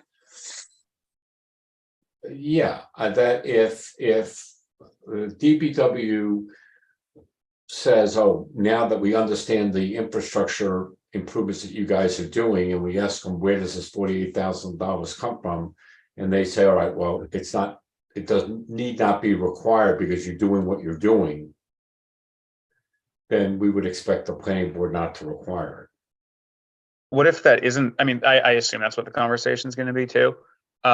What if that isn't the conversation though, and it goes more like, that's great that you're doing all this mitigation, but we also want you to pay this $48,000. What would happen then? Well, then the client's going to have to decide if they think that's an unlawful condition that should be appealed. So it would stay in. Well, if you guys are putting it in because DPW told you to put it in, even though there's not a ruling, I would think you guys would say to DPW, where's the policy that requires you to charge this money? And that's all we're asking. Yeah, I didn't ask that question, I'll be honest, so. I mean, I&I, the reason why I&I is in here is there's a policy that everyone is subject to, not just, hey, this is a big project, let's hit them for, as Bill said, let's hit them for $48,000. Yes, I'm just struggling at the vote with or without that. I'm not in favor or against that yet, without DPW information. But if we have to vote tonight, that puts us in a little bit of an unusual position, and you as well as the petitioner, right? Yeah, I mean, Well, can we say pending discussion that, applicant has with the DPW? I mean, I'm not worried about, if you talk to DPW and Gino says take it out, then you take it out. That part's easy. Yes. The procedural oddity here is if that isn't the result, and if there's a disagreement between our DPW and the applicant over this provision, this is our decision ultimately. And do we want it to be in there or not? And I Seems like would a- defer to the conversation that, this is something that I would defer to the conversation that you have with the DPW. Right, but we're voting tonight is the, like, if the conversation leads to a impasse between DPW and the petitioner. Well, can I make a suggestion on this one that Sure. could potentially solve it? Sure.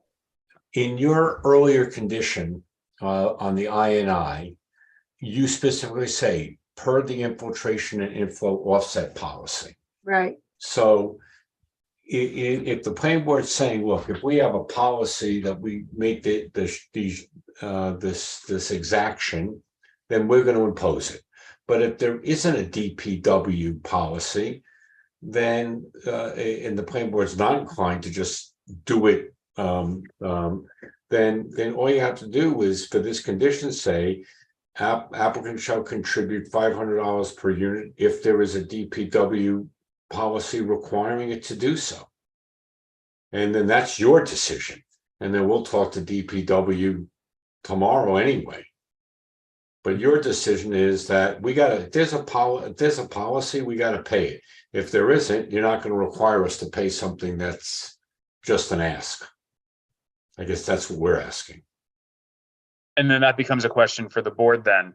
Right, that's for you guys. Right, that's what I'm saying to my fellow board members, that is a question for us, is if we put in that language, then we're saying we're only requiring this if there is a written policy.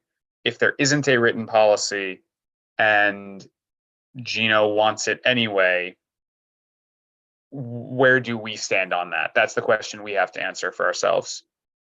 We're going down a little bit of a rabbit hole here because like it's some hypotheticals, which is just a little, it's unfortunate that we don't know for sure what the situation is Can we here. change it to say that applicant shall contribute per written DPW policy, the set amount required by whatever? But there might not be one. Right, so it's zero. That's our point, yeah.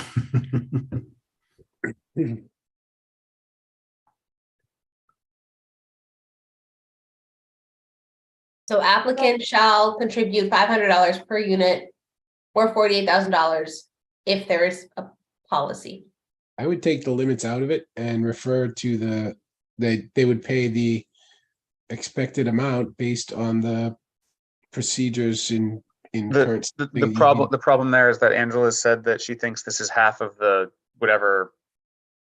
I'm confused because it sounds like I don't know where In that case, they paid more, right? Like we're not going to decide. We shouldn't be deciding on how much money. I don't want to talk about, contribute 500, and I think what you said about a written policy that makes the most sense. I don't think we should have any value in there at all per unit. Like we can refer to whatever the policy is, and they're accountable for that. And give or take, if it's 500, it's 500. If it's zero, it's zero. If it's 1,000, it's 100 grand. Yep, fair enough. If it's we're happy. I mean, the other way we could do it is to say that the applicant shall comply with any written policy for contributions for infrastructure operations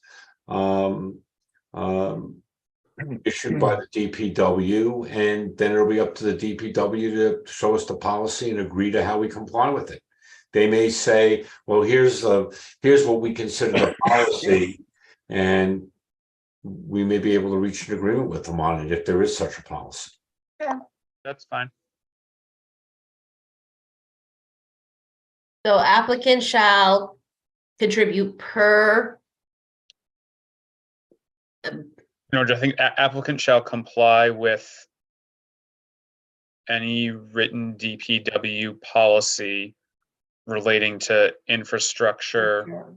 Contribution, you already still comply, relating to infrastructure contribution, something like that. Is that right? That makes sense? Let the lawyers write it.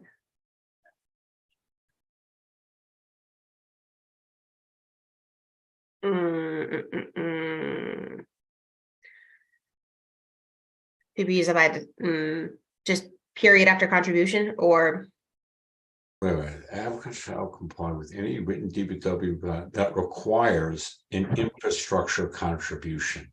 Okay, It's not related to, it's a policy that requires a contribution to, or an infrastructure. That requires a contribution Contribution to related. infrastructure to mitigate the to mitigate the effects of the project. Yeah. right. That requires a contribution. I'll fix that. Related to. No, not related to. Sorry.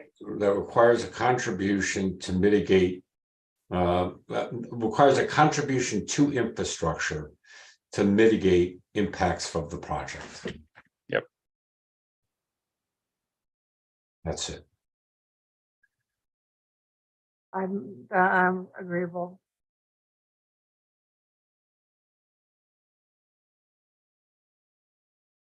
We could take out the applicant to discuss because that's the condition. Yep. Okay, that sounds good. And Vegetation. this means that, and I think everyone's good with it. It sounds like I am, but if I there am. is no written policy, we're not going to Right, say they have to pay something there's no written Right. policy for. Yeah. right. I'm fine with that. Okay, so we know about the survival rate. Go to number 3.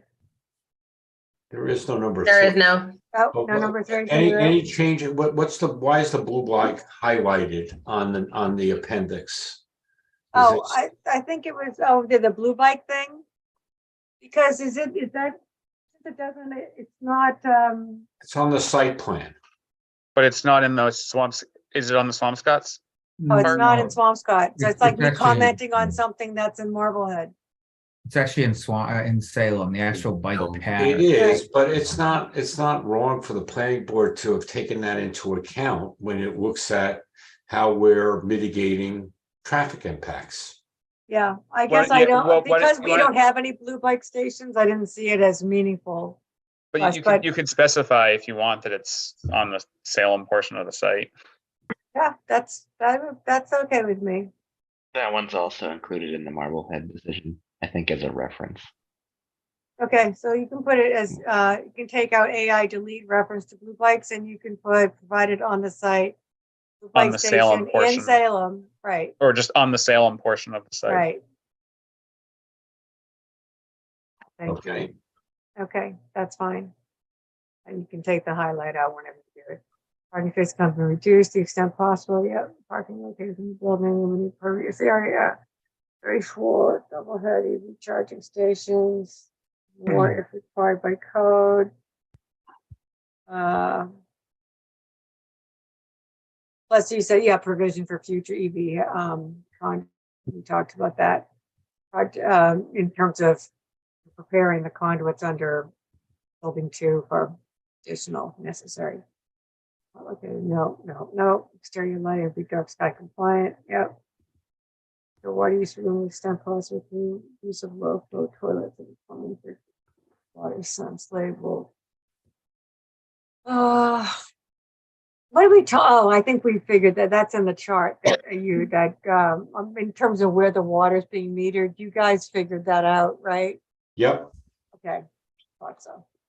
Building site meet mass stretch energy co-requirements, R value, okay. Can scroll up.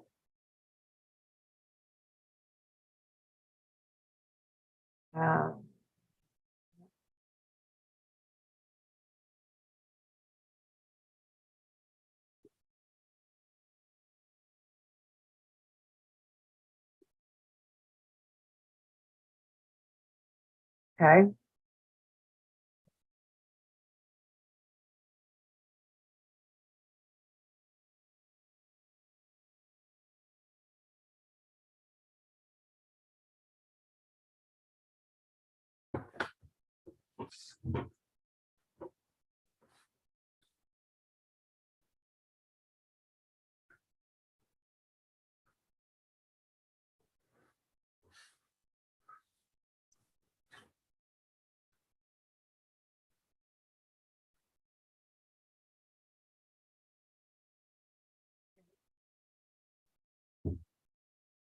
This is kind of, It's a bit of a laundry list of items, and there's no doubt will be more sustainability features included in the project. These sort of with we wanted to provide some lists because we wanted to respond to the comment that we're trying to build in a sustainable, conscious manner. yeah. There's no smoking allowed on site. What was the question? It says no smoking allowed on site or in the buildings. That's correct. Seems a little harsh. That does seem a little harsh, doesn't it? I would say in the buildings.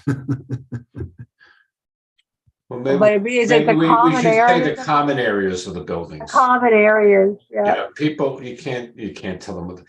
No smoking will be allowed on site or in the common areas. That's, yeah, exactly. Which makes that's- sense, because, it's kind of gross. That's like a hold from lead, probably. There's some requirements about that. Yeah. Yeah. That's fine. I'll leave it more general. That's fine. We have no smoking buildings and no smoking within, so many feet of entrances, but it's fine. Leave it a little bit looser. Yeah, I'm just wondering, do you take the on-site out? That's the one I'm wondering about. Well, Do you have in the site plan any smoking cabanas or anything? Nothing right now, no. No. oh, there are ashtrays out there. I mean, you're gonna have people just gonna stamp out their butts on next to the pool, I wouldn't want to have like smoking around the pool. That's gross. What about in the pool house and stuff like that? So if you're laying out there by the pool, you have people kind of smoking cigarettes. Well, no, obviously there will be no smoking areas. On-site is everything. That's the entirety of the site. So Yeah. that's saying that there's, I'm just wondering if we take the word on-site out, it will be no smoking will be allowed in the. Why don't we just say no smoking will be allowed on site unless in a specified location Fine. Okay. or Yeah, in otherwise common it's areas. it's unenforceable. You're not gonna be able to. Yeah, I mean, There's a lot of things you do like that, not necessarily enforceable. It's like, please, children, please slow down, But the reality is that for a lot of the population, they comply with things like that. Right, they do. You don't sometimes not have a rule because you have 10% of the people that don't comply with I it. agree with you. I agree. I was going to suggest that say no smoking will be allowed on site unless in otherwise designated areas. And you want to leave the common area of the buildings out, Bill? I just leave it the way you have it here. All right. I would leave it the way you have it, yep. yeah. No, I think you should definitely prohibit it in common areas. That's just common courtesy, and it keeps it cleanliness, and it's everything. You don't want your building stinking like a, Agreed. No, agreed. We won't have it in the building. There won't be smoking in the building. It's more an area outside. yeah. I mean, people are going to smoke in their apartment. I mean, that's a different thing, but. Okay, so I guess what I'm trying to say, should we say no smoking will be allowed on site unless in otherwise designated areas, and nor will smoking be allowed in the common areas of the building? Right. We can say no smoking will be allowed on site, including the common areas, unless otherwise including common spaces. I mean, I think by saying no smoking, are you trying to say that you don't want to allow a common area to be designated as a smoking area? Which it won't be. It won't be, right? I don't know that this is something we have to, this is a list of sustainability features. I don't know that. I think this is fine the way it is. Yeah, I agree. So the wall and floor separations acoustically engineered, is that a sustainability feature? Well, it does address noise pollution among the units. Noise pollution. Yeah, this list comes from basically the lead checklist. Right. The smoking one actually comes from the indoor environment section of lead. And yeah, there's sort of a quality of life thing related to the noise and using the acoustical separation between units. I think that makes sense. Anyone who's lived in a place that doesn't have that is to tell you.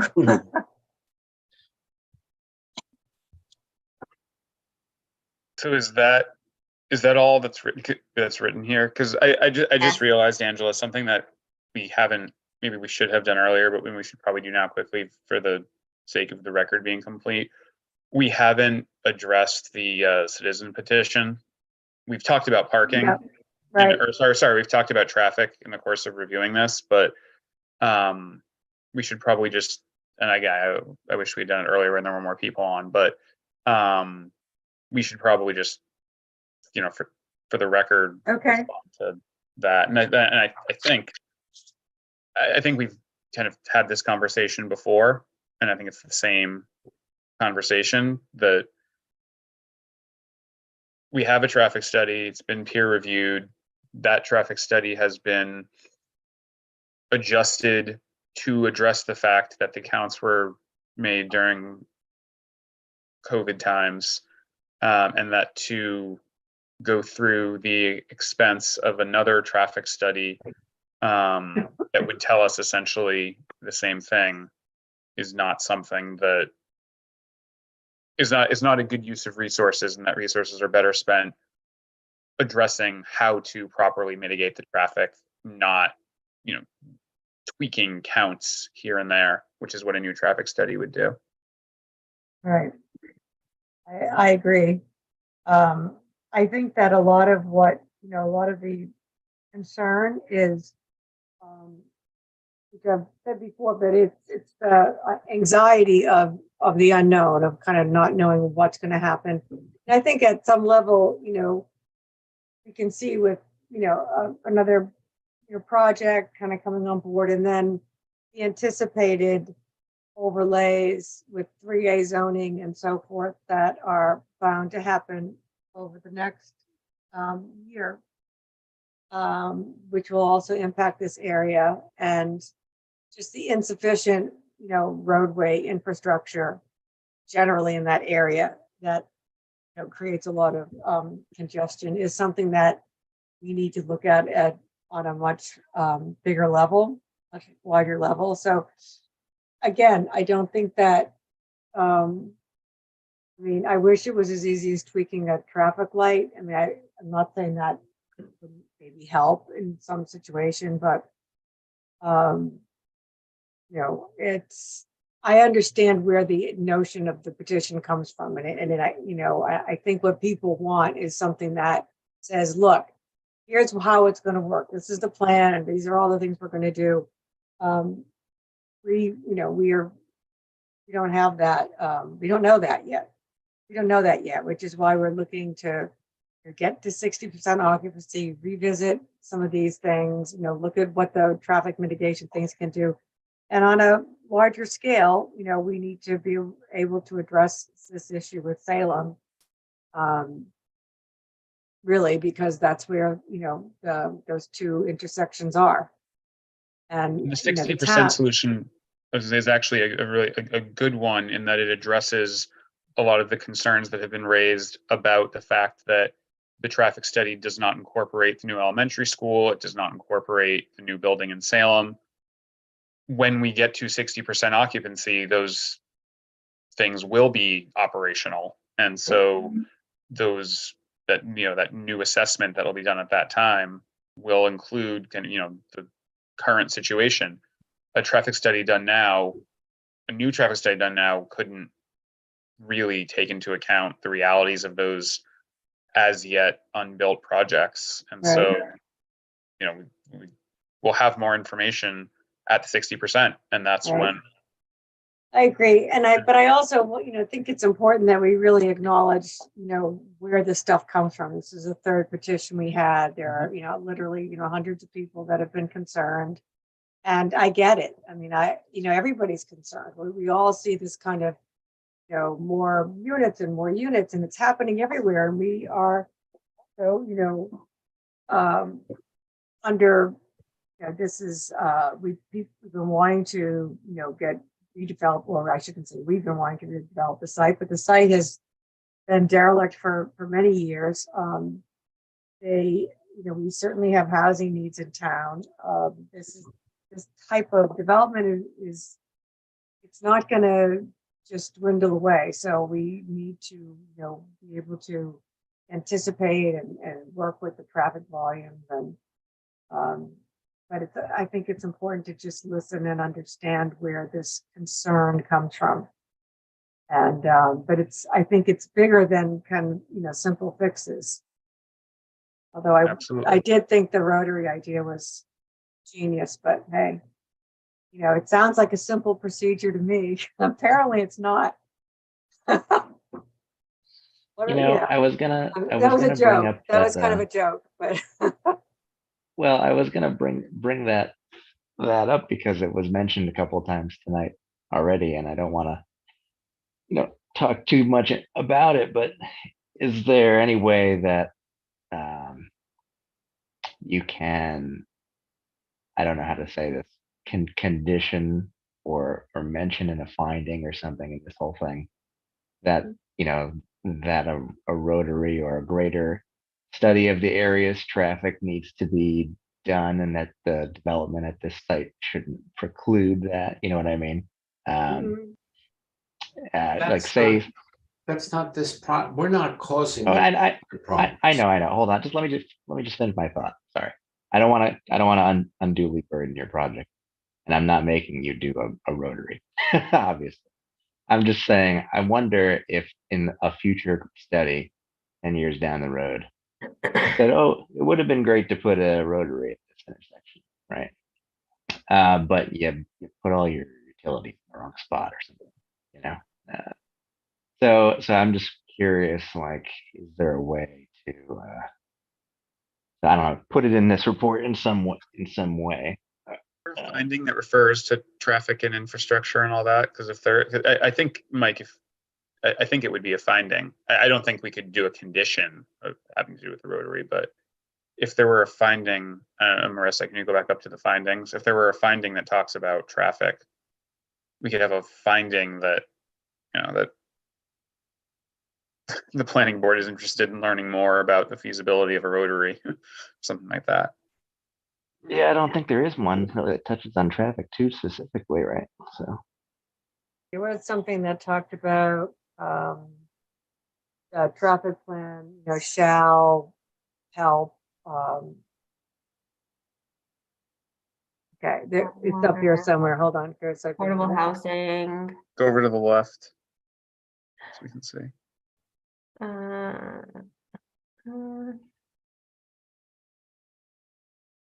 Circulation plan that Right. prioritizes pedestrian and vehicular safety is provided, and this is where we can, before we can say, if we wanted to say that we discussed, more extensive mitigation strategies, such, future mitigation strategies, such as,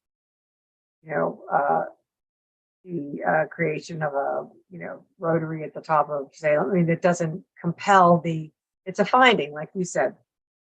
yeah, I'm no lawyer, so wherever we want to put it, we should talk about that. We talked about it. Yeah, I think it would be in this too, but it would be a record that we talked about it. It wouldn't be any sort of requirement that anybody do anything about it. Right. I think that's a good idea. Yeah, and it would be right after the circulation plan sentence. It would be the planning board discussed the feasibility of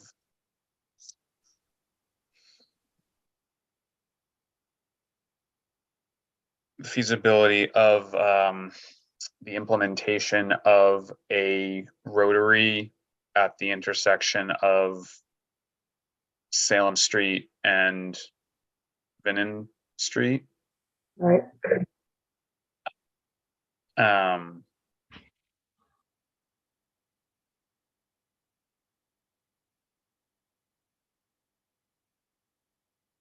as a potential traffic calming measure.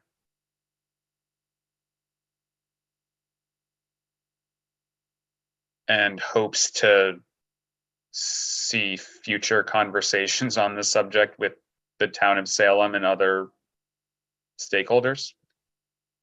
Yeah, I think that makes sense.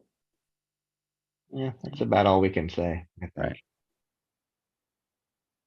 The only thing I was saying, in addition to that, and this takes it the one step further, and it's so hypothetical that we can't say anything about it, but you would just hate for somebody to say, oh, the future traffic circle's got to be 50 feet in diameter, and now it doesn't fit anymore because if the building was moved 3 feet further to the south, it would have. You know what I mean? But we just way too many hypotheticals. So yeah.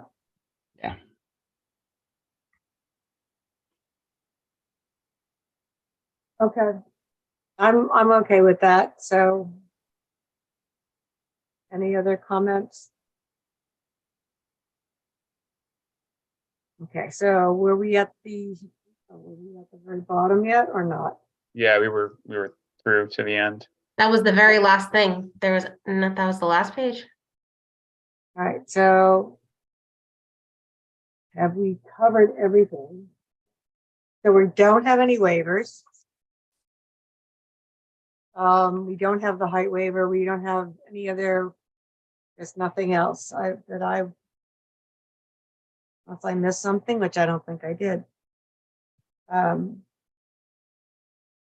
About all this. Okay, I mean, that's the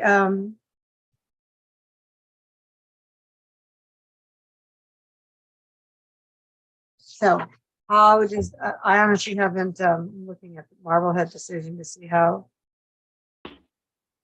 I guess the way it says is they talk about the waivers. We don't need to do that.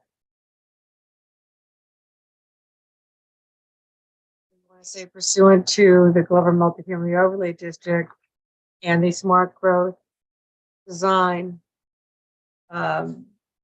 Standards bylaws, and as authorized under the design standards, the board grants the following permit. It would be the full board grants the following planning board members vote to issue a plan approval for smart growth or for the Glover Multifamily Overlay District, which is a smart growth project, subject to the above stated conditions.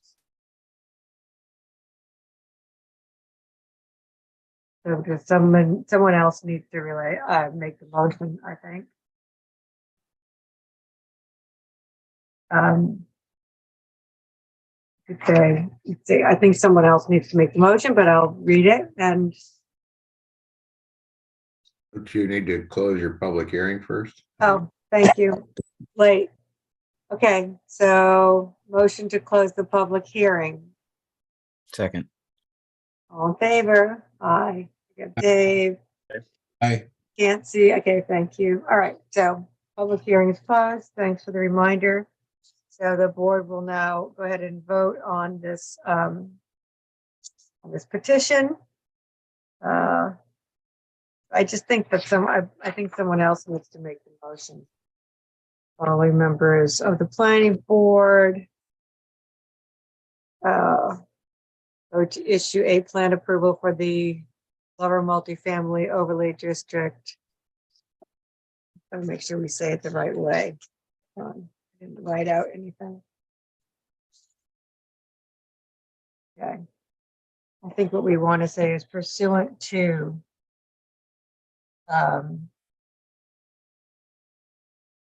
in the section, what is it, 410.00 of the Swampscott Zoning Bylaw. Sorry, guys, I don't have that bylaw. Okay. That's what it is. Pardon me? That's it, 410.00. Yeah. Okay, so pursuant to section 410.00 of the Swampscott Zoning Bylaw and the Smart Growth Overlay District Design Standard, and as authorized under the Smart Growth Design Standards. The board grants the following. Hold on a second. Okay, I might have to talk about that.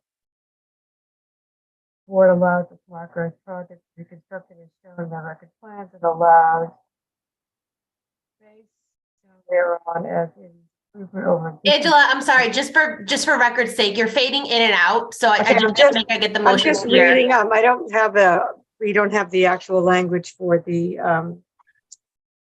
decision, so that's what I'm reading. Hold on.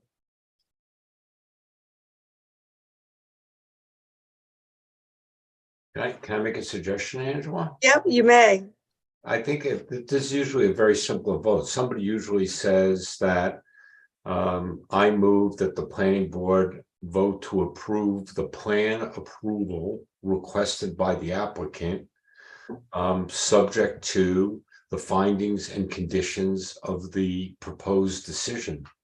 Easy for you to say. Okay, so I would say that's the motion, and that's the motion. Somebody seconds it and okay. Vote. So who wants to make the motion? Let's put it that way, because it probably shouldn't be me. Dave, why don't you make the motion? Can I say so moved? You can. Okay, Wait, can we repeat it one more time? let me repeat it then. I move to that the planning board vote to approve the application. Wait, you said it so well. To approve, the motion is that the planning board votes to approve the plan approval. Right, all right, that's it. Votes to Requested by approve. the applicant, Plan subject approval. to the findings and conditions of the proposed decision Yes, that has been prepared by the planning board. and then the actual the signing language will have all the references to the zoning bylaw and so forth, correct? Yeah, you don't have to reference the zoning bylaw when you make your motion right now, Okay. because the application was pursuant to the zoning bylaw. Okay, so I move that the planning board approve the plan. Plan approval, that's what Plan it's called. approval Right. requested by the applicant, subject to the conditions, and what was the other thing? Findings and conditions. Findings and conditions. It's getting late. Yep. Conditions mentioned herein. Is that it? Well, set forth in the Set forth. draft decision of the planning board. Thank you. I am not a lawyer.